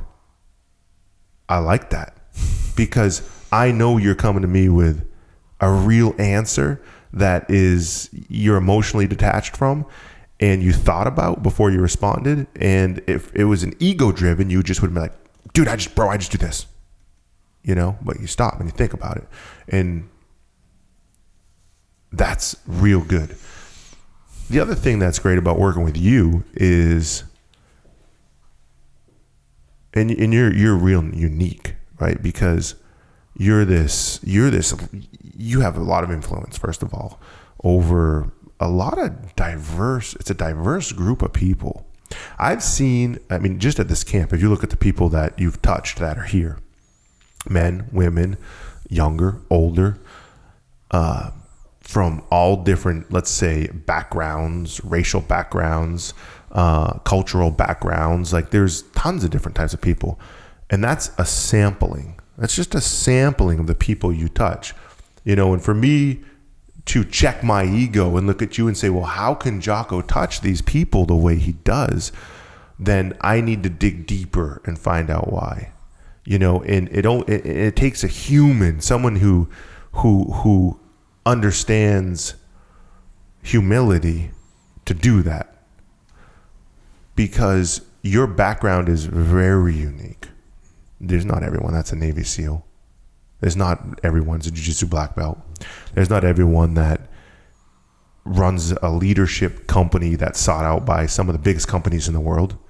So I check my ego to be like, man, you just made me sound real cool. I check my ego to be like, man, Jocko actually is going to help me. So when I call you, I'm not like, if I'm like, yeah, I'm just going to call Jocko and figure this out. I'm like, okay, Jocko's on the West Coast. I check my ego. I check everything. It's okay, Jocko's on the West Coast. I know he's probably traveling, Monday and Wednesday. He's going to be in the airport. He's going to be getting hit up. I'm going to reach out to him at this time and see if he's got 5 minutes for a phone call, because I know how much your time is worth. So, which is interesting, because when I think about working with you, right, which is awesome, and I think the quickest way to explain it, and the only reason I'm talking about this is because I think there's lessons to be learned from it. You and I make big decisions quickly. And the key factor in making big decisions quickly between you and me, decisions that have a lot of money on the line, decisions that have people's, livelihoods on the lines. We're making decisions like that, and there's like no ego. So in other words, you might hit me up, hey, I think we should do this. And maybe I have a different idea, and I just completely remove the fact that it's my idea or your idea. It's like, which one of these two ideas is better? I don't care where it came from. And you and I know we got some similar parts of our personality. Obviously, we got some pretty divergent parts too. We got some crossover. And so it's good to be able to just say, okay, I don't care whose idea this is. Which one of these two divergent ideas is going to be the better one for what we're trying to do? Which one is going to deliver more satisfaction to the people we're trying to serve? Which is what we're always thinking about. How is this going to help the people that we're trying, the people that we're trying to serve? How are we going to help them? How can we help them more? And what's funny is when your ego is playing a role in your decision making is when you have to say something like this: I'm emotionally detached. Number one, if you have to say it, you aren't. Number two, I'm completely detached right now. I'm telling you right now, bro. Number two, you have to qualify your next statement by, and I've done this a few times, and I feel like such a douchebag. You have to qualify your statement by this: I've done this for 20 years. I'm an expert in it. Yeah, Pete Roberts, expert marketer. So then I get off the phone. I'm like, what a douchebag, right? But you've got to understand that when you have to say those things, when you have to qualify those things, it's like saying Jocko says. When you have to qualify your next statement, you've got ego, and I do it, daily. And in addition to it being your ego that's flaring up, you also don't have a legitimate reason. Because if it was a legitimate reason, you could articulate it properly. Right. If I'm trying to say something to you, and I say, look, bro, I have a good podcast. A lot more people listen to my podcast than your podcast. Right. You should listen to me. That means I couldn't actually articulate what I was trying to say properly. If I could articulate what I was trying to say, you'd go, oh, well, that makes sense. Exactly. If I can't, then I go, my podcast got more listeners than yours, so listen to me. Right? That's like you said, that would be just level 12 douche. But and it's been the same thing. On sometimes you've said to me, you said something, and then you be like, I don't even know why I said that. And we'll just start laughing about it. And be like, whatever, dude, let's just do what we're doing. I was going to say something to that point, though, as far as the ego is concerned. I think that if you don't have that sense, that feeling, like it can be done, you can do it, you will do it. If you don't have that, I don't think you have the best tool you need. I said something at one of the musters. I said, and it's a dichotomy, belief won't get you anything, but without belief, you won't get anything. Exactly. So belief by itself, like, you know those people that they write a meme? I just had to throw that in echo voice. I always thought that was Mimi. I never knew it was meme. Yeah. Is it? How is it? It's meme. Okay, it's cool. Yeah. I was majorly close right there. Mm-hmm. The memes that say, you know, if you believe it, you can achieve it, right? Yeah. And that's not true. Because just believing it does not make you achieve it. If you say, I believe I'm going to be able to do 30 pull-ups in 2 weeks, and right now I can do 7, belief isn't going to get you there. Exactly. You have to you have to make it happen. You Take have to go do action. it. But if you truly don't believe that you can get there, you're not going to make the effort to get it done. Exactly. Because guess what? There's going to be times in any pursuit that you make, there's going to be times where you're going to be put in check. You're going to be tested. There's going to be trials and tribulations. And if you don't believe that you can get there, you're going to stop. You're going to quit. And you're not going to make it. So belief by itself won't get you anywhere. But without belief, you're not going anywhere. You know what I like to say is that you have this, there's a dream. And a dream is something in a state of sleep. Then there's a belief. And then there's the thing you're trying to achieve. And then there's a void. And in that void, you have to fill it with action, stepping forward. So dreaming is one thing. Everybody has dreams. Believing, you take it a step further. And then filling the void with action makes things happen. So and we're on the same page. I mean, 1,000%. Once again. That's awesome. I'm glad that, it's awesome to be working and that the things that we're doing, people are digging. So that's cool. But I wanted to actually talk a little bit since we're at Jiu Jitsu camp right now. Can I give them an example though? Of what? I want to just give them an example of when you, because we're doing what we would do is we work so well together. Right? We're doing the same damn thing. We work so well that we do work well together. But let's give an example of how something could have gone wrong. Or let's say we got off track for a minute and came back, right? Here we go. I designed this packaging and I was like, this is the best packaging. This is the nicest packaging. What was it for? It was for a new product we shall not talk about. Okay. Okay. Yeah. And so it was colorful. It's it's perfect. It was great. Yeah. Actually, what's funny is you tried to flank me on this one. I flanked you. And the flank was so funny. Yeah. Okay, go ahead. I did try to flank you. And so I showed it to B Little and Megan and they were like, that's awesome. I was like, yeah. I was like, I went a little over the top with it, but this packaging would be the best, right? That's what I told them. I built myself up. I built them up. This packaging would be the best because of my expertise, right? Yeah. And Brian's like, what's Jocko going to think about it? And I was like, doesn't matter. Yeah, exactly. Doesn't matter. So here I have. Did you say what? We'll explain it to him. We'll get him. Get him over I said he's going to bring it down a level from what it is, but hopefully we'll hit somewhere in between. And so Brian's like, bro, if he doesn't like it, that's just ridiculous. And I'm like, no. I said, don't even worry about it. Yeah. I said, don't Jocko, even worry about factor. it. Yeah, no factor over here. So I sent it to you, and it was like no response. And then you're like, you iced me. And part of part of this, and when I'm talking about drafting, right? Like, okay, my ego comes into play, and then Jocko's ego comes into play, and then he says something, then I back off, and then it comes back, and then his comes back, then it back off. So there's this constant, but that's not ego. It's not ego. It's coming to a decision that's best. So like after this colorful, let's call it a rainbow, right? Then all of a sudden you like make the rainbow black. The whole rainbow. The whole rainbow. Just make it black. The whole rainbow. And that would be kind of cool.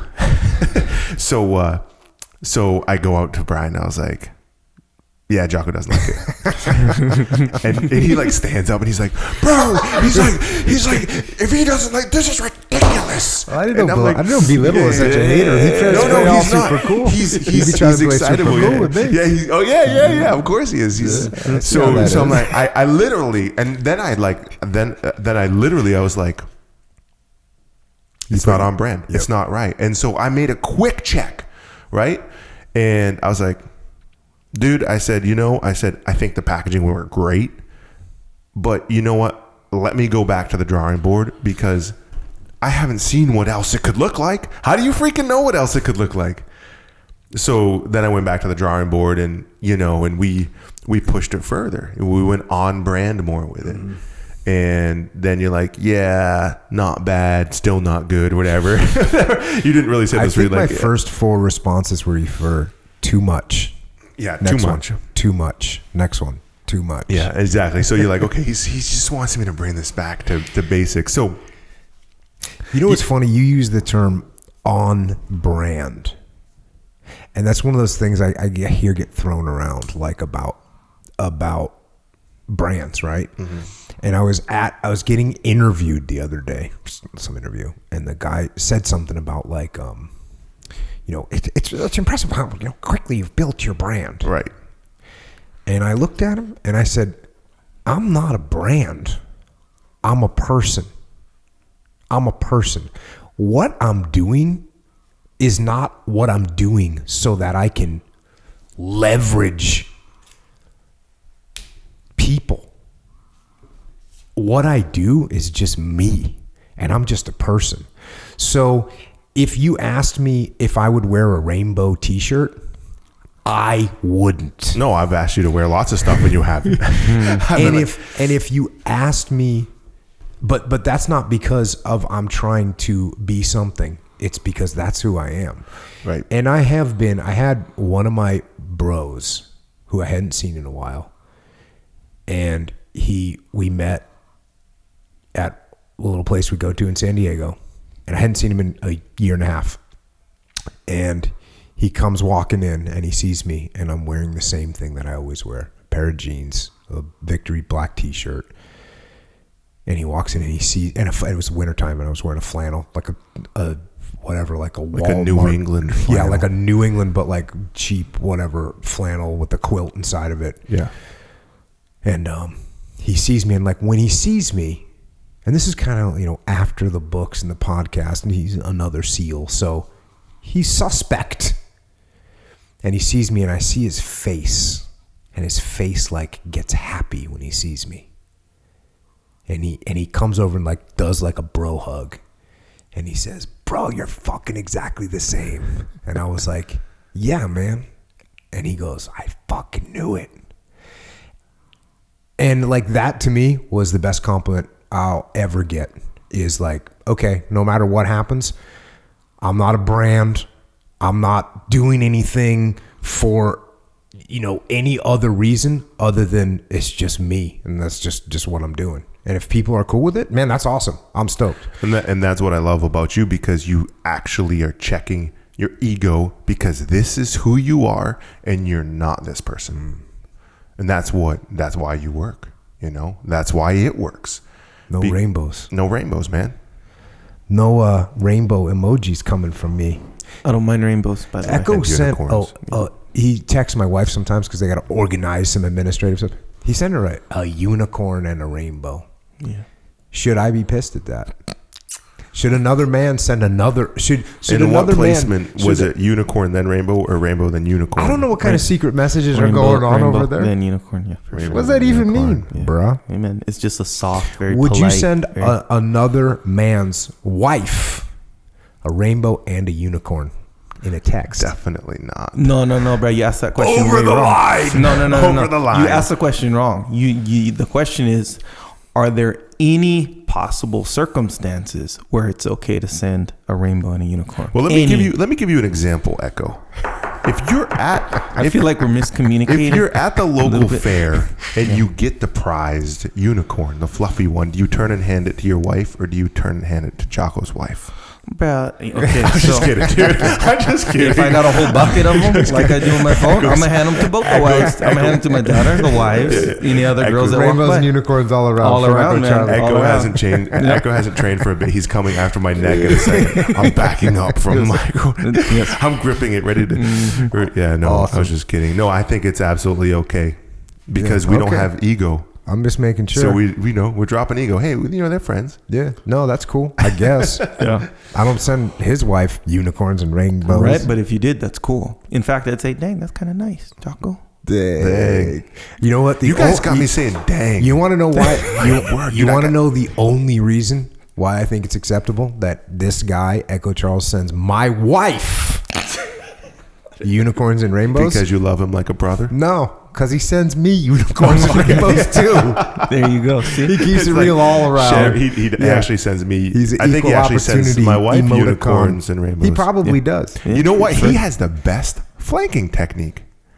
What is that? What'd he do? He makes sure the wives are happy. Oh, yeah. Right? Yeah. Man. Yeah. Has your wife ever been like, Echo's so nice? Oh, yeah, absolutely. That's like 3 unicorns and a rainbow. All of a sudden he's nice. Well, that's why I send them, because it's nice. So, boom, there you go. Or is it- Win-win-win. Yeah. Oh, man. So I did want to, before you brought it back to ego, which is cool, man. That's good points, man. I mean, I think, you and I are both like, regardless of anything else, we're both established human beings, men with families and businesses. Right. So there's definitely going to be, I mean, I remember when I met you, I was like, this may not work out. This may not work out. And I was like, this guy, he's done a lot and his ego might be a little bit, there might not be enough room for someone else in this picture. What I realized is it wasn't ego. You know what it was? It was what I talked about earlier. It was pride. You were proud of what you and your team had done. Proud of that, rightfully so. I'd say pride and protection. Yeah, for sure. Like life's work. We just did the Kipling poem. If everything you put your whole life into, that's what this is. And you're like looking at me like, hey man, hold on a second. Yeah. Just let's do a little security check. Exactly. Yeah. But I just realized how proud you were of that, and that your ego was, hey, I don't care about that. What I care about is making sure that this goes in the right direction. Like, what's kind of like what I just said about what is me. Well, this is you, right? This is like what you built, and you want to make sure that it's reflected well. Yeah, exactly. For all time. That's it. And there's nothing wrong with that. If you didn't have that, you wouldn't be here. You wouldn't have made it this far. No chance. True. You'd have given up after the freaking first tangled bunch of threads came out of the loom. All right, Jiu Jitsu. Yeah, man. I want to talk because it's a pretty. Jiu Jitsu camp is awesome. Clearly, Jiu Jitsu immersion camp. If you don't know what we're talking about, it's 7 days total. Sunday to Sunday. Yeah. Sunday to Sunday up in Maine, and the week before Labor Day. The week before Labor Day. Jiu Jitsu, and Jiu Jitsu. 3 times a day we have sessions. People are training outside of sessions. But you've been running it for 7 years. Beautiful camp here. Yeah. Camp Laurel. Yeah. In, what's the town? We're actually in Mount Vernon, Maine. Mount Vernon, Maine. On Echo Lake. Echo Lake. Echo Charles Lake. Echo Charles Lake. Layers. Did you jump in this week? Negative. How come? I haven't found the time, and bro, you can't even roll jiu-jitsu. How did you forget that time? You literally have nothing to do. I've done 19 interviews. I know when you look up that direction, you go to the creative part of your brain instead of the analytical. Did you see that? He's like, can't find the time. No, bro. You could have gone with a better word than time. It's like I'm on my way. Like when I think about it, I'm like doing something, and then when I'm done doing it, I just had it's not on my mind. Forget. I haven't. I have not prioritized jumping in the lake either. Correct. Yeah. I have not. I haven't prioritized it. It was so hot when we got here. It was actually, I was working out in the morning in the gym, and I was sweating because I sweat a lot. Yeah. And I mean, clearly, if you go on my social media, I take some pictures of my sweat sometimes. Yeah. But I was sweating so much. It was freaking gross because it was 95 degrees and humid. Yeah. And so there's just Lake Jocko in the gym. Sweat everywhere. Yeah. I think people were like, oh, fired up Jocko's here. Oh, that's kind of gross. No, yeah, for a second, but then you jumped in the lake and then a bunch of people showed up and you were walking down the dock and everybody was like, oh shit, like King Arthur walking into his palace. You were just like walking, and I was standing up on my dock by the cabin, and everyone's just like, oh, Jocko. Remember Desi at the factory when there was the baklava there, and she came over to me. And she's like, hey, can I have some baklava? And you were right next to her, and she hadn't met you yet. She's like 19 years old, and she listens to the podcast. And I was like, yeah, you got to ask Jocko or whatever. And she's like, oh, I just want that. And I was like, yeah, here, he's right there. And she looks behind her and she looks up. She's like, oh, Jocko. I was like, what? It was so funny.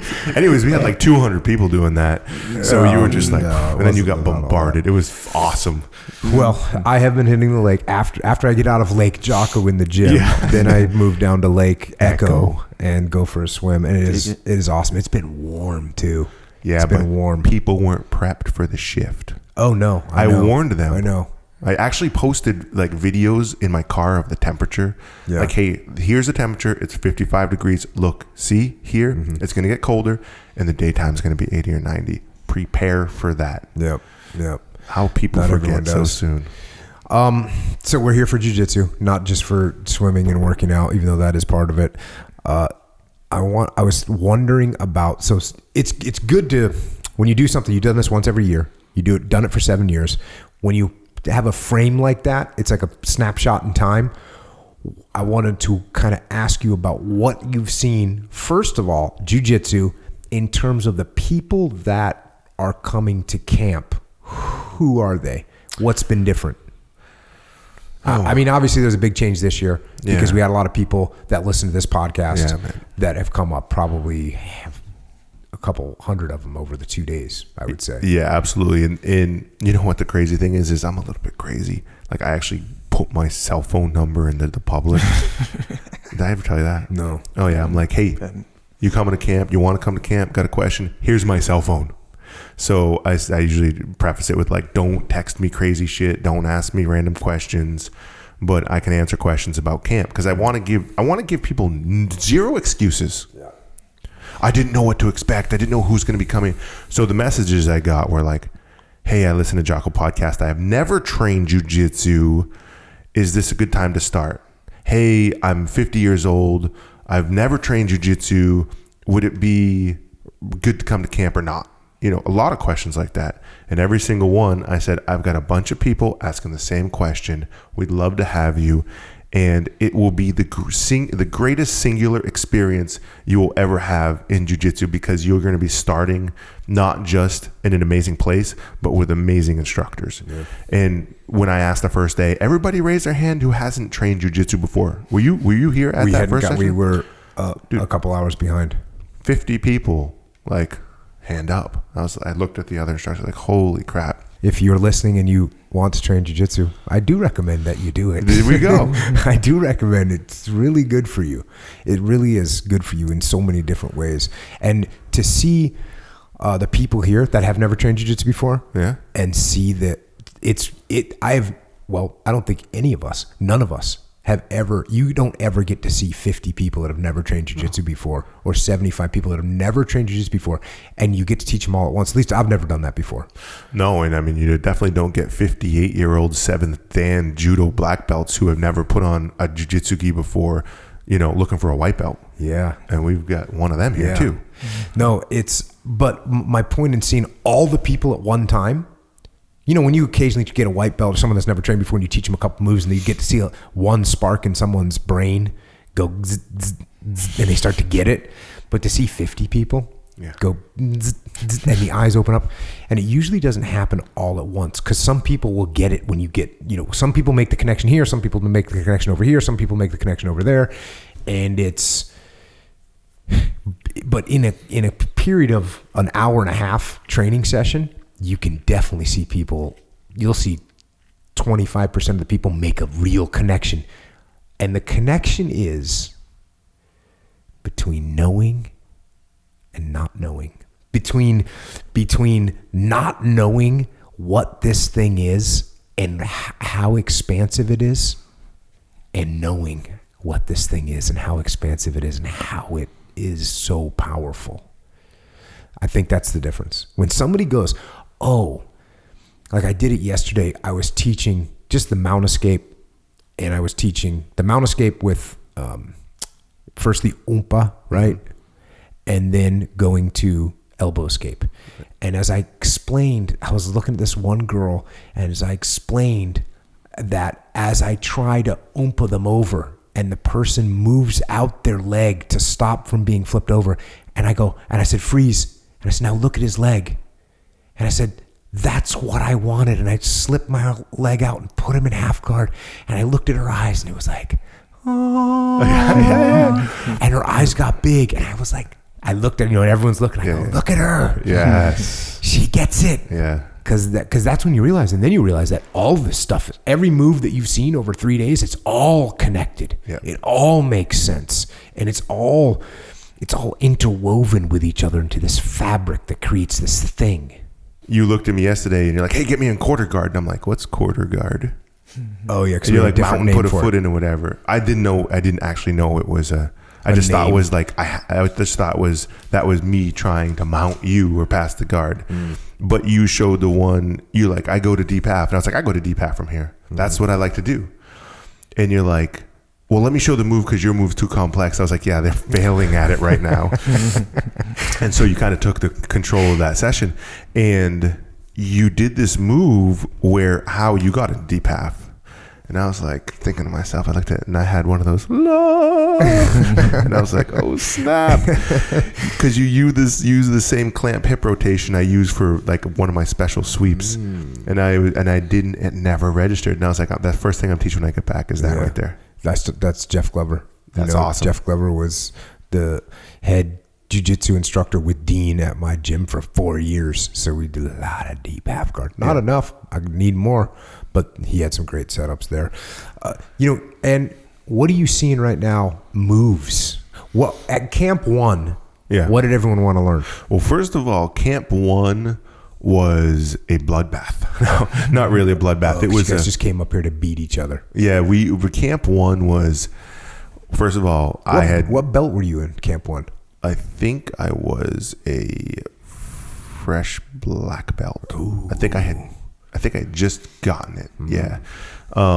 Because it was 2012. I had just gotten back from Abu Dhabi, and I was on top of my game. And we had like Tanquino, Augusto Mendez was up here, and Rafael Formiga Barbosa, and then the main crew, Dedeco, and Mackenzie Dern was up here. And so that first year, we were just beating up on each other. Just came up here to basically train. Yeah, everyone was competing and whatnot. Yeah. And what had happened is we had launched like, hey, we're bringing these experts. But we had launched that after we had, had the registration running for a while. And what we saw that first year was we didn't pick up a lot of extra people. By having the experts? The experts. Right. And so people came, and then we did the second year. It was a lot like the first year, except there was more people. And what we came to find out is that people were looking for an experience, right? Everyone's looking for something. And the way that we love jiu-jitsu and how it's affected our lives, it's almost like if you inject that with something extra. That's what camp is. So Dean pointed this out to me. He's up here right now, Dean Lister. Dean pointed out to me that in Europe, he says, adults do camps. They go to camp. In America, kids go to camp. And that makes sense, right? I said, I've never even dreamt of going into a camp. I never even dreamt as an adult. Are you kidding me? I never thought about that. But in Europe, apparently, hey, it's totally normal to say, hey, you're going to go to this rock climbing camp, or you're an adult, you're a grown person. You're going to go to a gymnastics or a yoga camp or something like that. Or you're going to go to a tennis camp as an adult. In America, we don't do that. No. We do now. Yeah, we do. Jiu-Jitsu camp. That's right. Come and get some. And, Echo and I were talking the other day, and I think this is a great premise. Okay. And I don't want this to sound crazy, right?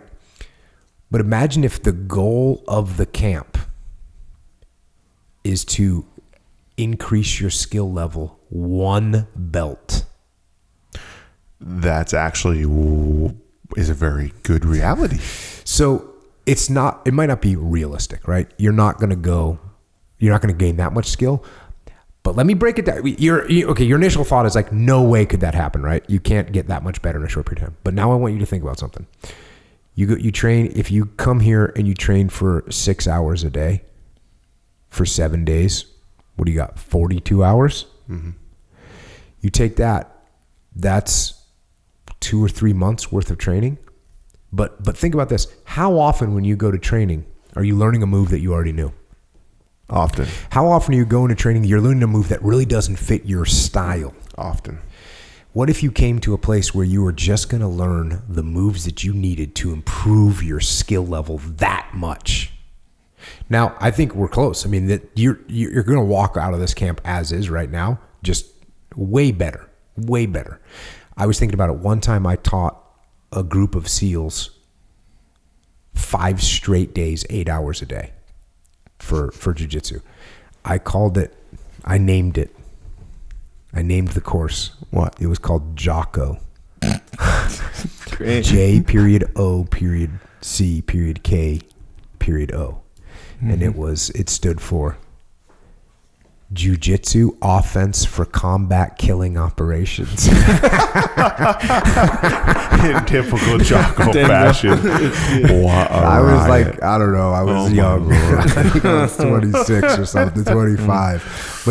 But anyways, but what I noticed is that when I was teaching Jocko Offense for Combat Killing Operations, when I was teaching that course of instruction, even though I was training guys that had never trained, and I was a blue belt at the time, but even though I was training guys that had never trained before, I was still going to Fabios, my teacher, at night.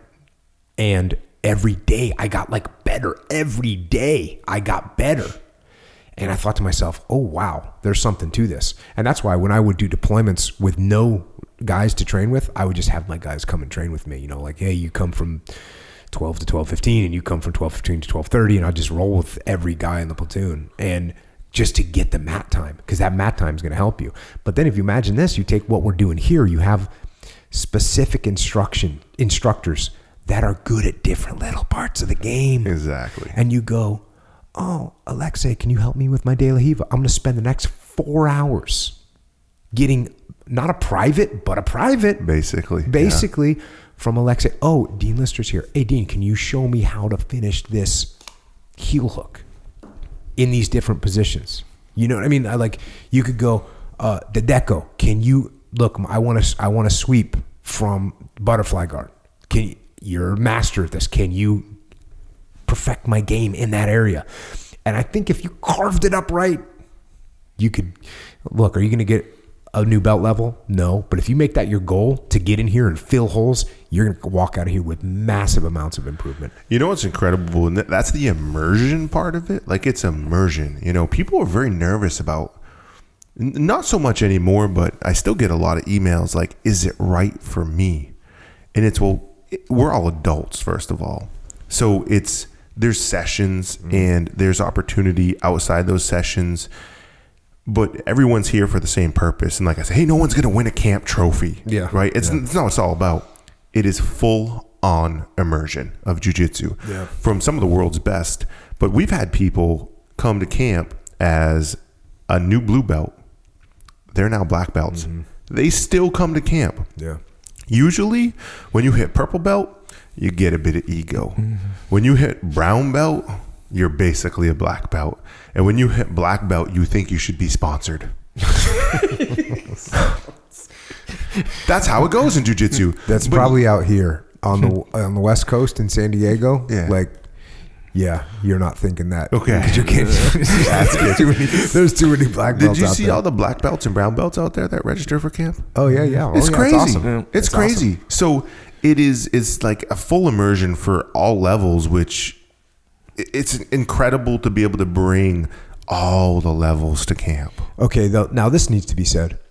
It's also in what we would call in the military a gentleman's course. Yes. So Yes. do the civilians know what that means? The No. difference. Okay, in the military, a normal course of instruction means you're going to go and you're going to be basically treated like crap, and you're going to do crappy things, and it's like, hey, we're going to make you understand this. A gentleman's course is like, okay, look, we're going to get the material covered. You're going to get treated like a grown man, or in this case, grown woman. You're not going to be treated like a child.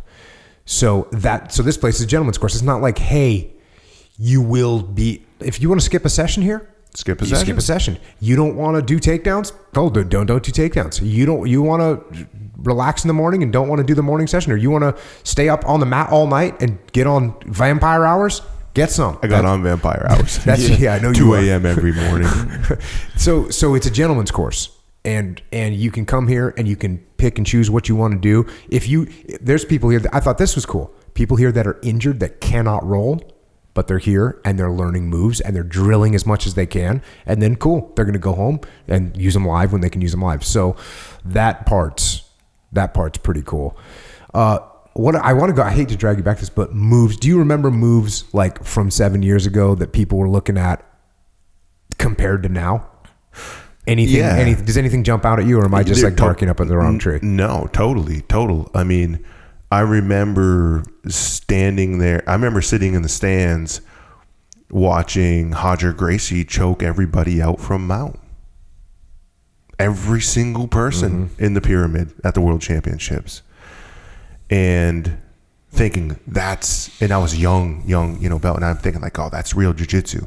Then I remember the Mendez brothers berimboloing everybody. And then thinking like, well, maybe that's jiu-jitsu. But as you progress, you come to find out it's all jiu-jitsu and it's all cyclical. And that's the bottom line. There's this cycle of jiu-jitsu and things, your body can only do certain things, right? You can't bend your elbow backwards. You have some resilience, you build up some resilience to different things, but it's this cyclical thing. And I've seen things that came and then were defended and then changed. They came again and were defended and then changed, like the De La Riva guard. I love the De La Riva guard, and it's coming back. And it's the first time I've seen it come back is when that new kid swept Bushesha with a straight up De La Riva sweep. Who's that kid that's coming on the scene hardcore now? I don't know. Marigali? I don't know. Yeah. But as far as moves for me, I always stick to the basics, like, make them skate on ice when you're on bottom and put them under the ice when you're on top. And I just try to stick to those two things, and, moves come or go, but, the concepts stay the same. They don't ever change. Concepts in jiu-jitsu, conceptually, nothing ever changes. You're trying to do something. Yeah. It's like the laws of combat. Okay. The concepts don't change. Cool. Cover move is cover move. There you go. And it's off balancing someone is putting them off balance. Right. When you see different people teach, what type of instruction do you think works best for you personally, Pete Roberts? For me, I want clear, concise, just straightforward, show me once. Do you like to see the move, like individual moves, or do you like to understand the broader concept? Or I'm both? a concept guy. I am too. Yeah. It's my artsy fartsy baby mind, but I like the concepts of it. Yeah, and it's weird, and that's one thing that's good about this is you have some of the instructors teach. Here's move 1, 2, 3, 4, 5, 6, 7. That's the move. You do these 7 things. That's the move.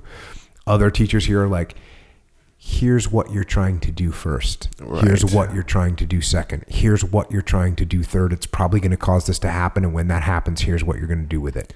It's a linear system, and I look at jiu-jitsu non-linear. Yeah. But it's okay to look at it linear too, because some people, that's their learning style. I was going to say that. Well, that's why I'm saying this. Is some people, I give them the concept, and then they say, because I'm a conceptual teacher. Yeah. I give them the concept, and they say, okay, where do I grab? Exactly. Exactly. And as soon as they ask me that, I realize, I say, okay, grab here.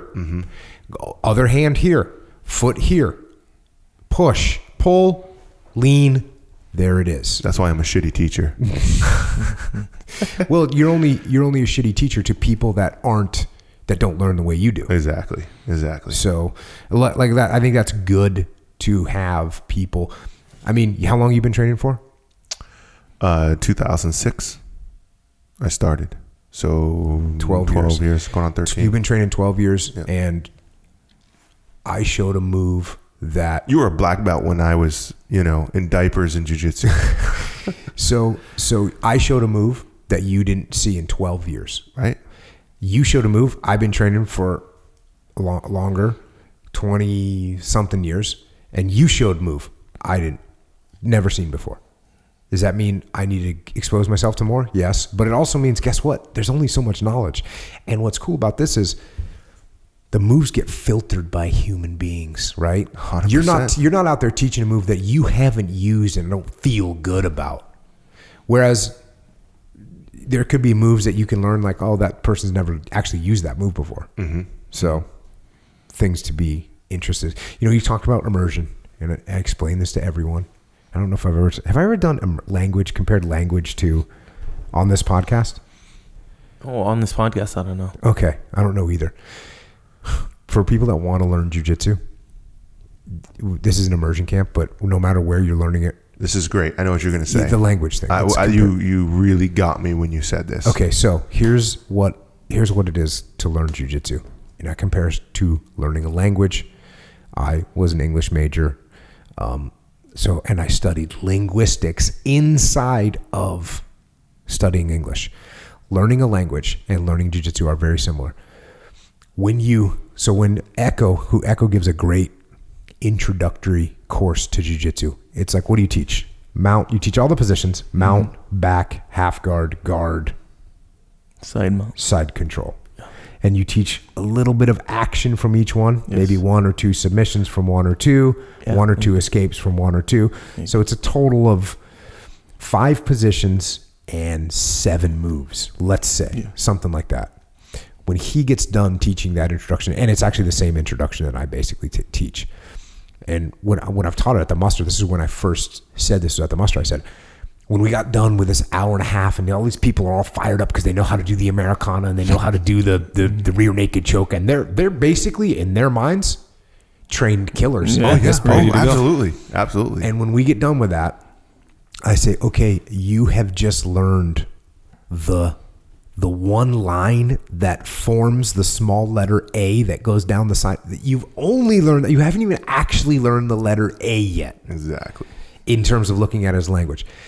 You train for another few hours, you might have an A, right? And then okay, now, but can you speak a sentence? Nope. You can't even form a word yet. There's one word you can form. It's ah. You got one word. That's basically where you're at. So what you need to do is you need to learn more moves. But once you learn you couldn't just learn letters. You need to learn how to spell. That's how you put the moves together. And then you got to learn how to fit those moves together against and alongside other moves. That's a sentence. And then you got to figure out how you're going to roll through a paragraph. Mm-hmm. And then you put in these moves together. Then you realize that it's also like language. It's like debate. Somebody's throwing other words at you and you need to learn how to respond to them. And once you learn all those words and you learn how to put them into paragraphs and you get to the end of that and you think you've mastered the language, then someone says, hey, guess what? You got to learn German now. Exactly. Which is, judo. And then you got to learn sambo, which is Russian. And you got to learn all these different languages. You got to learn all these different languages in order to really, truly understand. And I feel like black belt for me, like getting to black belt was the start of, that was like, okay, the English language. But my grammar still sucks. Yeah. I'm not even going to get to those other languages yet. I feel like from a language perspective, when you get your black belt, you have the language capability of like a 10-year-old kid. Right. Like a 10-year-old kid. Like you can get, you're not going to be able to just pick up a book and start reading it. You're not going to be able to do that. You have to be one of these guys that has been training and teaching for a really long time and competing and rolling and really have like a broad mind. And you know what's crazy is we got the plastic forks in the commons. Someone was asking me what the stripes mean. And so I took out the plastic forks and I lined them up. I said, that's 3 years at black belt. That's 3 years at black belt. First 2, the next one. That's 5 years. That's 5 years. That's 7 years. That's 7. I said, so when you look at someone, you can see how long they've been a black belt. Because their question was, are there differences in black belts? Absolutely, there's differences. Most of these guys have been black belts in world championship and have 100 black belts when I just started training jiu-jitsu. So go to them. They've got the knowledge. I'm still trying to learn that. Yeah, for sure. And there are, there's as much disparity in black belts as there are from white to brown belt. Yeah. There's that much difference. Absolutely. All right, cool. I think that's a good place to wrap it. Speaking of wrapping up, Echo Charles. Yes. You didn't even jump into that jiu-jitsu conversation very much. But you guys are nailing it on the head every single time. No, maybe not every single time, but yeah. No, nothing. He's like every single time. Then he's like, not every single time. We'll just say every time. I got it, in the spirit of how much precision. torture. So for those of you who don't know, Echo Charles has we'll call it a broken wing over there. Yeah, broken wing. Got that bicep recovering injury, recovering. How much torture was it to be here without rolling? It was like I broke. When you torture someone, then they break. Oh, so I broke. The other day. So I actually rolled 2 rounds.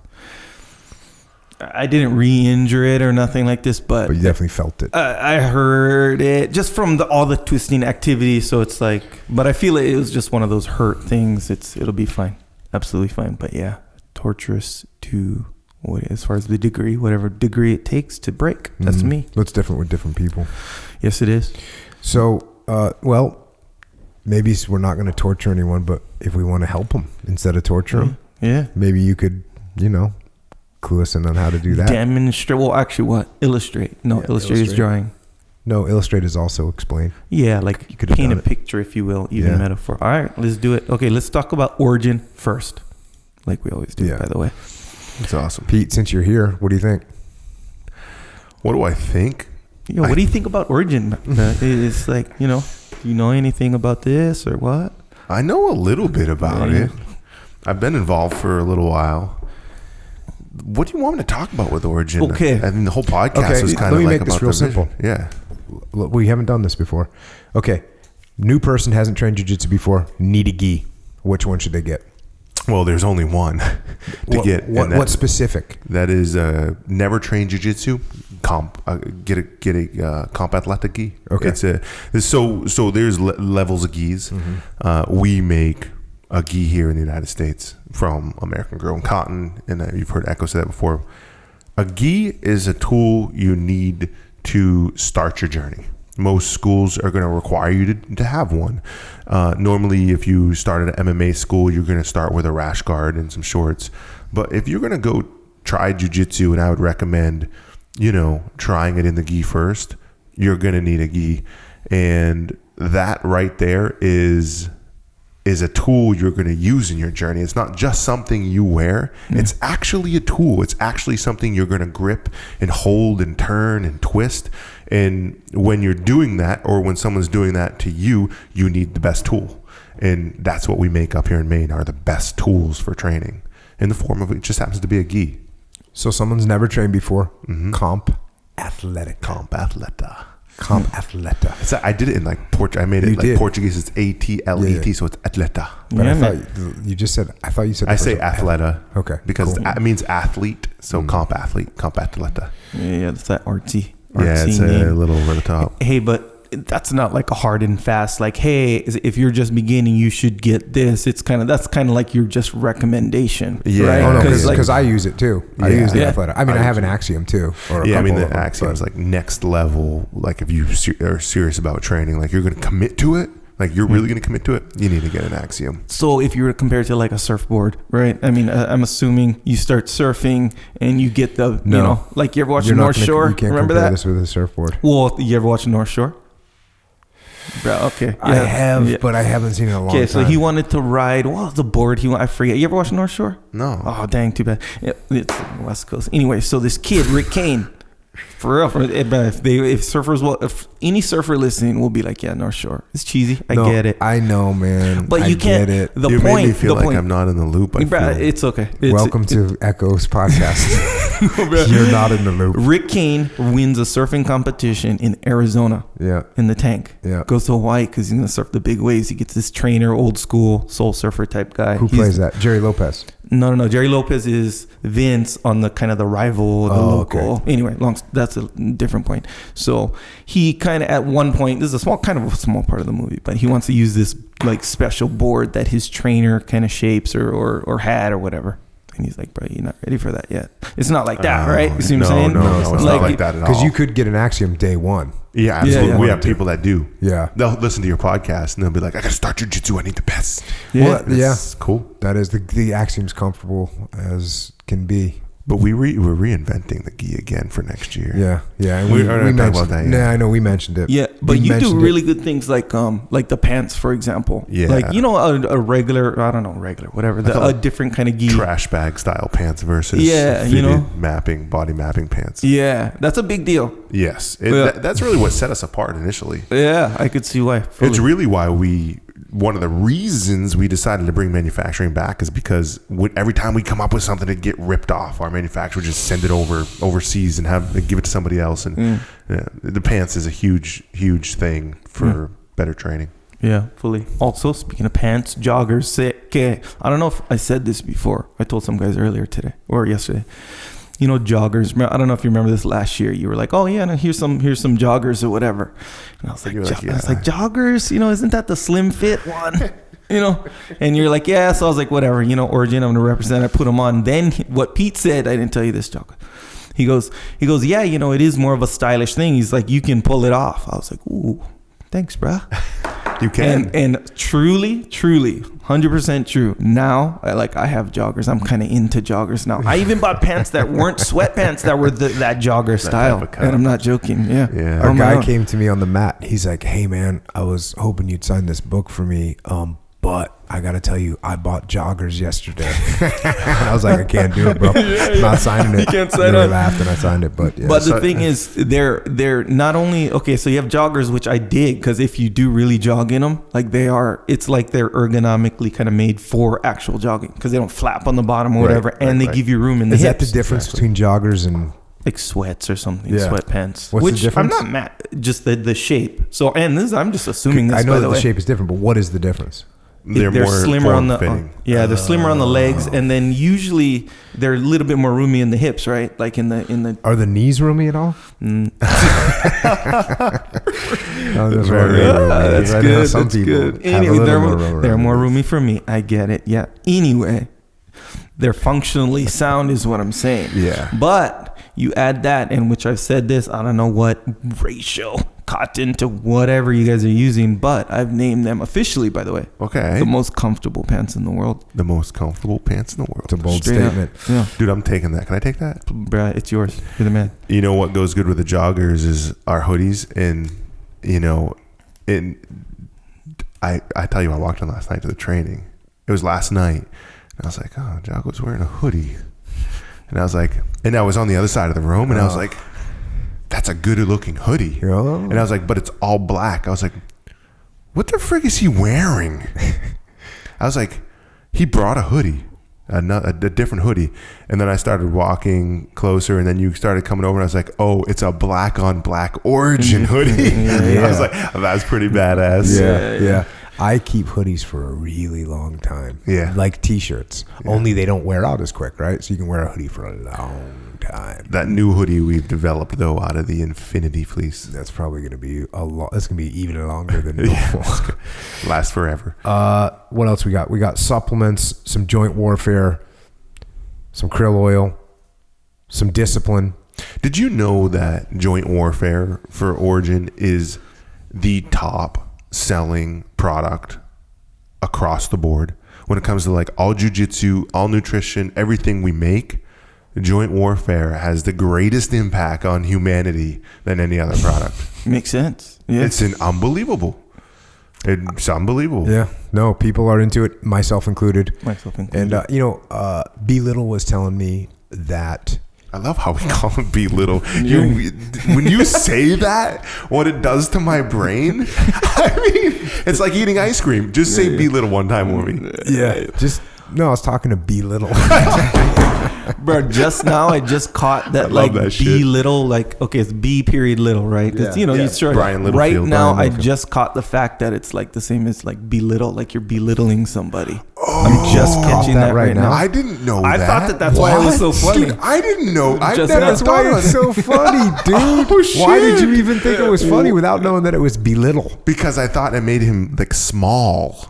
B Physically small. You meant like B. Little? Yeah. Like B. Like because his name was. You could be strong or you could be little. Exactly. Or you could be little. So I was like, it's like you're telling he's him go be physically- little. Yeah, Go be yeah, little yeah, somewhere. yeah. No, Got it. I always thought of it as like belittle. Like I'm belittling you. you. Dude, you want to hear something great? I had someone come up to me at camp and we were in the cafeteria like one of the first days, and he comes up to me and he's kind of got his head down a little bit and he's like, hey, and I was like, hey, and I thought he was going to say something like, it's great to meet you, because that's, my ego, whatever. Yeah, sure. And he's like, is B. Little here? And I was like, yes, he is. I'm so glad you asked that. Anyways, good. what were we talking about, B. Little? B. Little. Oh yeah.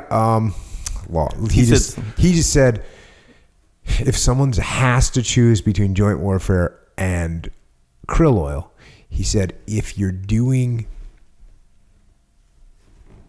trying to recover something, Joint Warfare. If you're doing maintenance, krill oil, because the krill will maintenance other areas as well. So anyways, that's that. You can, and what's unfortunate for me is when people ask me which one, I don't know what to tell them, because I've been taking, I take them both all the time in pretty heavy doses. Yes. So anyways, also Mulk Train. Big time. Mulk train. Still on the Mulk train, by the way. Yeah. Obviously, because there's plenty of Mulk to go around over here. Yeah. Well, we thought do you so. think, We had a he'll little dry go spell. off the Mulk Train ever? I don't see it happening. So no. Pete and I just had a conversation because we were in a rush to get down here to do this, and we collided we collided at the chocolate milk station up at the cafeteria, and We did too. I was like, yeah, I don't have time to go down and make a milk right now. I'm just going to drink this. And he's like, yeah, there's something about chocolate milk. I would literally 100% rather have milk peanut butter or milk chocolate mint or chocolate peanut butter. 100% rather have that than chocolate milk. In regular chocolate milk. 100%. Yeah, straight up. You can taste the nasty sugar corn syrup when you drink regular chocolate milk. Yeah, You get, it It's seems gross. like when you get used to the milk, it's like it kind of Wait, brings do you it drink out soda? more. You drink soda. You do. From you time drink, to yeah, time. Do you ever drink like Coca-Cola? No, I don't drink Coca-Cola ever. What do you drink? Fanta. Okay. Yeah, same thing. So you Same guys thing. won't know. If you ever stop drinking if you ever stop drinking sodas, and then you go back and have one, it tastes so syrupy and sweet. Yeah. To me, that's what chocolate milk tastes like now. It's got this nasty, and doesn't taste sweeter. It tastes more syrupy. Milk Train. Get on the Milk Train. Milk train. It's like if you drink like a Coke or a Fanta, in your case, like right after training. You see what I'm saying? Mm-hmm. Instead of like a water or something.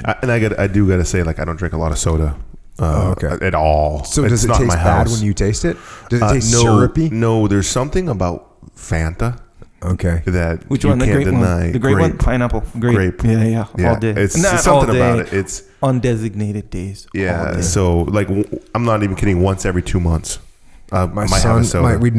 my kids never drink soda, and when my son was like 6 or 7 years old, I brought him to the team when I was at Tradette, and we did like a monster mash, which is in the teams of monster mash is when you set up just like obstacle course and then a run and then a boat carry and you set up all these crazy things, and they'll just do all these weird stuff. And one of the stations was you had to drink a whole can of Coke through a straw. And then you had to like do sprints over the berm or whatever. And so my son's doing all this stuff with me, and he gets the Coke and he's like, looks at me like, can I drink it? And I was like, bro, this is the team's. Get some. You better drink it quick. And so he like drinks it down. And as he's drinking it, you can see him, like his initial face is like, ooh. And then it just like his face just goes all like, ugh. And then he just looks like, turns like kind of pale. And you could see he was feeling it. Wasn't feeling too good. much. So he still doesn't drink Coke. Yeah, man. That's a good introduction. No sodas. Did I tell you we've got a Molk movement in Farmington, Maine? What's the Molk Makes movement? sense. Well, is we've got the kids that come in because my kids are in junior high and high school. Oh, They yeah. come in, then they bring their friends in. Oh, yeah. And every time they see me, they just like kind of look at me. They want some Molk? Yeah, for Molk. They're like, and they'll be like, that Molk is so good. They're like, yeah, it's pretty good, isn't it? They're hanging around down underneath the bridge drinking Molk. Yep, exactly. What do you guys do tonight? Going to the circle to drink Molk. A immersion camp 2019. We sold this one out, which was kind of new. Yeah. There was actually one of the girls here. I was talking to her and she's all fired up. And her brother, she's like, my brother's so mad he couldn't come. And I said, oh, why couldn't he come? She's like, it sold out. So can you imagine? Brother, sister gets to go, brother doesn't get to go. So they didn't prioritize and execute soon enough. Are we going to be able to get more people next year? Yes. The agreement we had with the contract with the camp limited us to a certain amount. But talking with the owner of Camp Laurel, he's like, we can expand more for you guys to make that happen because they actually want us here because it's great for them. It's great for us. It's not like they're taking care of a bunch of kids. Let's put it that way. Cool. Yeah. No, that's going to be a bummer. So look for that at Origin. All those things, originmaine.com. That's where you can find all that cool Origin stuff and support a little something called America while you're doing it. Get some. Yep. Also, Jocko has a store similar to Jiu Jitsu operations camp. No. For killers in operations. Jiu-Jitsu offense for combat killing operations. All right, there you go. Jiu-Jitsu offense for combat killing operations. So in that same vein, Jocko has a store. He named it JockoStore.com. Jocko Store. Yeah. So it makes more sense now, even to me, and I've been in the game for a while. Anyway, Jocko Store. That's where you can get, if you want, these shirts that say discipline equals freedom. Jocko's head on it says good. Other stuff. You want to represent the game in that way. Awesome American-made rash guards. Rash guards as well that keep it real. And here's the thing. People think you need a rash guard for jiu-jitsu. Rash guards are for every lifestyle athlete on the planet. It's whatever you're doing, whether it's biking, hiking, swimming, running. You need a compression base layer. If you're John Donaher, you straight up going to a wedding in that thing. That's how, man. Yeah. He's in the game. Mm-hmm. You know what? Reminds me. Let's send my brother John Donaher some rash guards. Let's do it. I'd love to make it happen. Get him in some give him some selection to deal with a little bit. More selection. Better than less. Also hoodies and hats, whatnot. Other stuff on there. Good stuff. Cool. On top of that, there's this podcast, which you can subscribe to. You can also subscribe to Pete's podcast, which is called Hands in Daylight. Hands in Daylight. Yeah, we're on episode 39. Talking about America, work ethic, grit, jiu-jitsu, all of it. Yeah. I copied you. It's all good, man. It's all good. Yeah, it's a little bit different, but it's like under an hour, and we talk a lot about business too, and getting through tough patches and what we're dealing with. You don't talk about human atrocities for 4 hours at a time? Okay, so I guess you didn't. Yeah, a little bit different then. All right, cool. Yeah, and that's you with your co-host B Little. All right. Hey, also the Warrior Kid podcast. So that one for kids, and you'll see when you listen to it, it's for everybody. Uncle Jake has lessons for everybody. Warrior Kid podcast, Ask Uncle Jake. Also some stories from Uncle Jake that explain how Uncle Jake got his values in life. I love the running one. Yeah. You're like looking around, you're just like, oh snap. Yeah. That's a good one. That's a good one.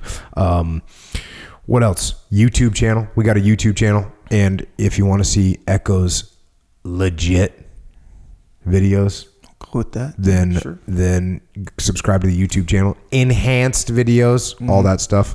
Get that done.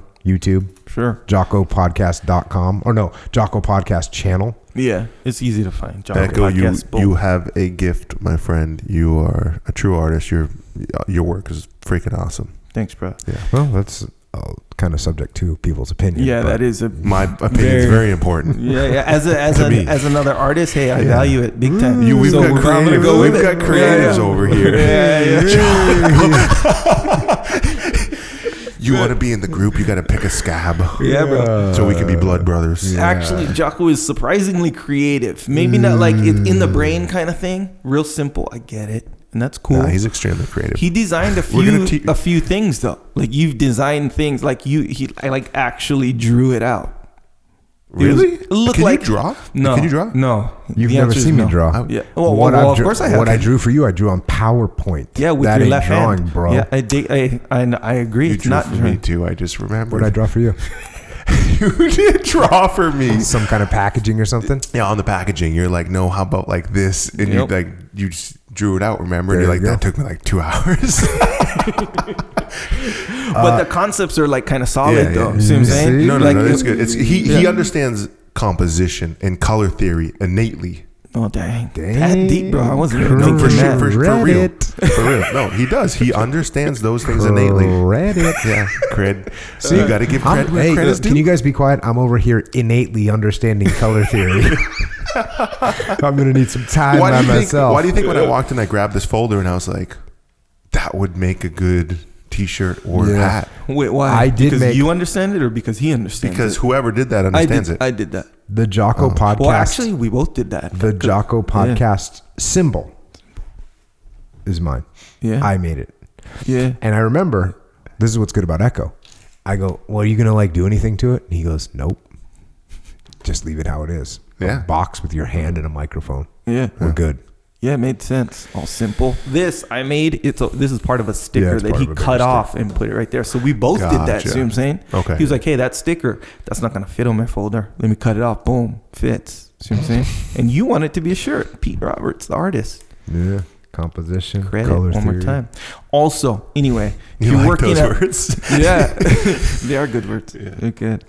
Anyway, also, if you're working out, you're on the path. You're working out, Yes.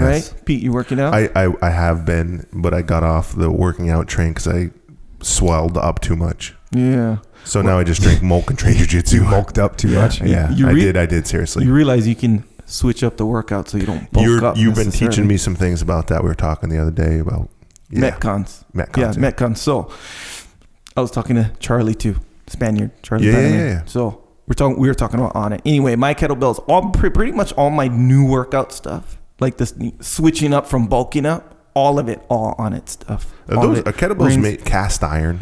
cast They're iron. made out of cast iron. If I'm not They're mistaken, yes. cast. Yeah. Yeah. But I got the cool ones, the primal bells and whatnot. That's the dope ones. That's a pretty cool process. Have you ever seen how that works? Yeah. Oh, yeah. We when I was in college, myself and my friends built a foundry at the college. Dang. And what you did is you start to make those kettlebells. You actually start with a wax.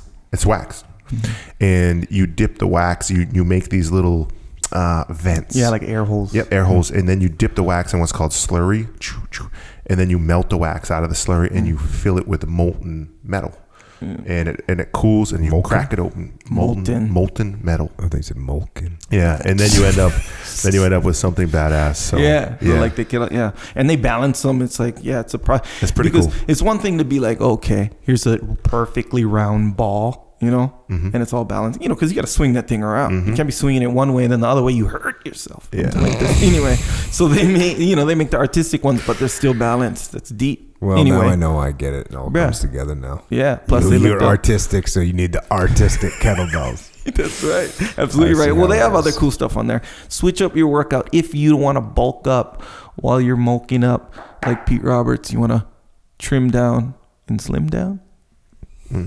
Just Anyway, I you know wanna what stop you being know a what I'm fat saying. kid. yeah. Onit.com/Jocko. Get you some good stuff, real good stuff. Also, By the way. psychological warfare.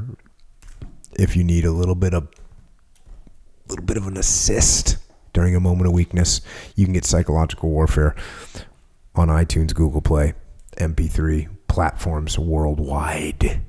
You can hear me talking about how to overcome your moment of weakness. Yep. Jocko white tea, available on Amazon. Cans, tasty. Tea bags, dry.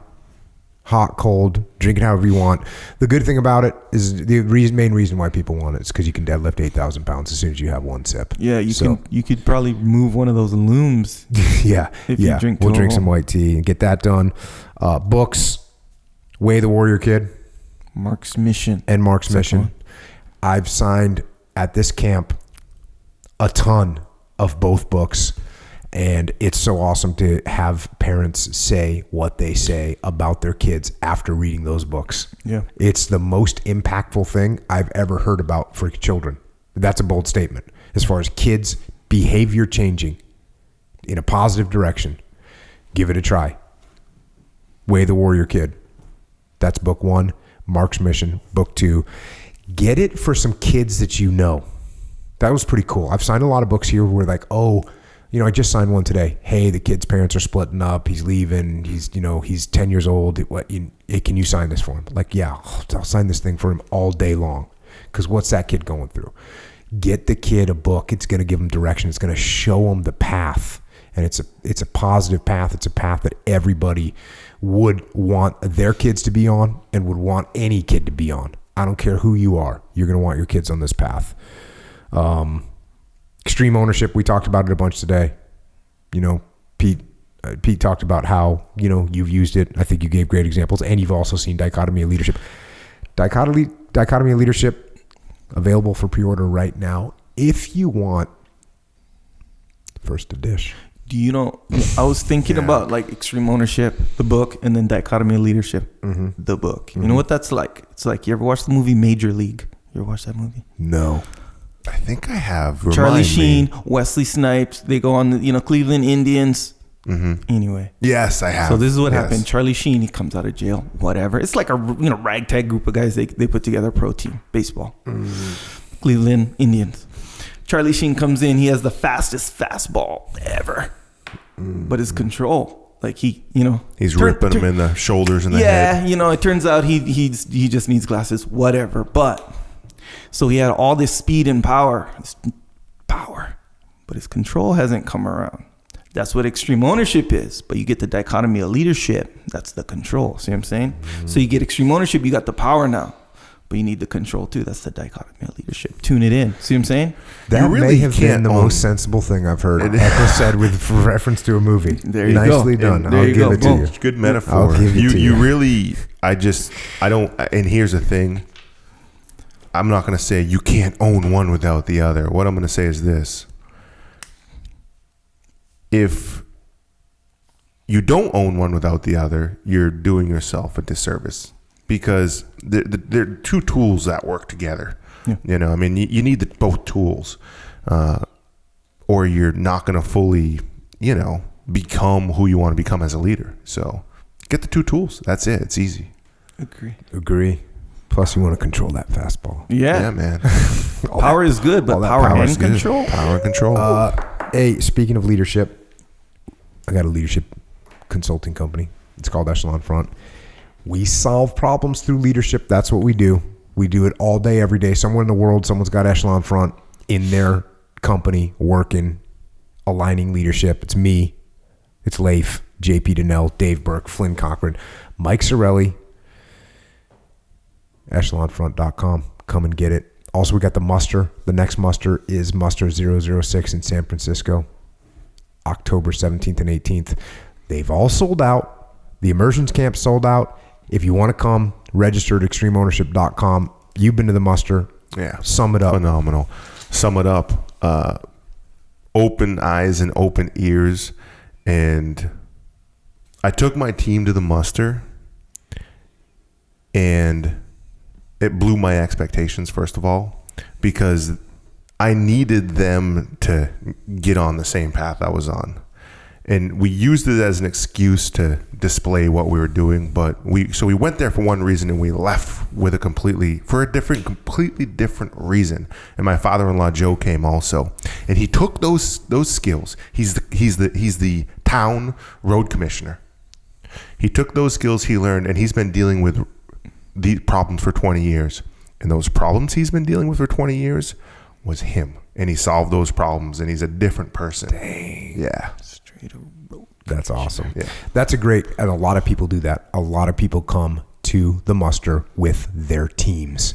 They get everyone aligned in one shot, and it's solid. And then once you leave, you're not on your own struggling to keep that mindset. You got other people backing you up and reinforcing you. So that's muster 006. Also, we got roll call 001, September 21st in Dallas, Texas. If you want to come to that, of course, it's going to sell out too. We're getting close. That is for uniformed personnel. So military, law enforcement, border patrol, firefighters, paramedics, first responders, everywhere. Come to that. Again, registered extremeownership.com. And now we have EF Overwatch, where we are taking companies that need leaders, and we're taking the associates and comrades that we had in special operations and in combat aviation, and we are bringing those leaders into the civilian sector. So if you are either a spec ops combat aviation person that is looking for work after you leave the military, or your company that needs leadership, go to efoverwatch.com. And until we see you on the mats of justice, or at the muster, or at the roll call, or at the immersion camp in 2019, if you want to continue to roll with us virtually, we're on the interwebs. Pete is at Origin BJJ on Twitter. He's at Origin USA on Instagram, and he's at Origin on Dachfacey Dapohachi. That's Facebook. Word. It's And not a word. on those platforms, Echo is Echo Charles, and I am at Jocko. Echo, anything else, brother? Nothing. Super fun to have you on again. Thank you both. I was, a little bit nervous about coming on today, but I'm glad I did, and that you forced me to. I really appreciate you inviting me back on. It means a lot, and man, it's just awesome to be able to share what we're doing with the masses, and have you here at camp, and helping out to build this movement. Stoked to be here, and thanks for coming on, and I'm sure you're going to be on again in due course next year at a minimum. And okay, so lastly, obviously, thanks everyone in the military out there making sacrifices every day to literally keep us free. And thanks to police, law enforcement, correctional officers, firefighters, border patrol, paramedics, and all other first responders here at home. Thanks for your sacrifices to keep us safe. And everyone else out there, someone at the immersion camp said that Jiu Jitsu could seem frustrating because you try things and they just don't work, and then you practice and you drill and you try them again and the things don't work. And it said, the person just said that Jiu Jitsu can seem so frustrating. And I said, Jiu Jitsu just doesn't seem frustrating. It is frustrating. It is frustrating. It's a grind. It's hard. It's overwhelming. It's infuriating. It's irritating. And it can also be very disappointing. And in all those ways, jiu-jitsu is just like life. Life is going to be hard. It's going to be frustrating. It's going to be disappointing. It's going to be overwhelming. But like those settlers in New England, you keep at it, and you keep working, and you keep driving and pushing and grinding, and then you get a little something. You see a little bit of light, and you make a little bit of progress, and then you dig in and you do it again.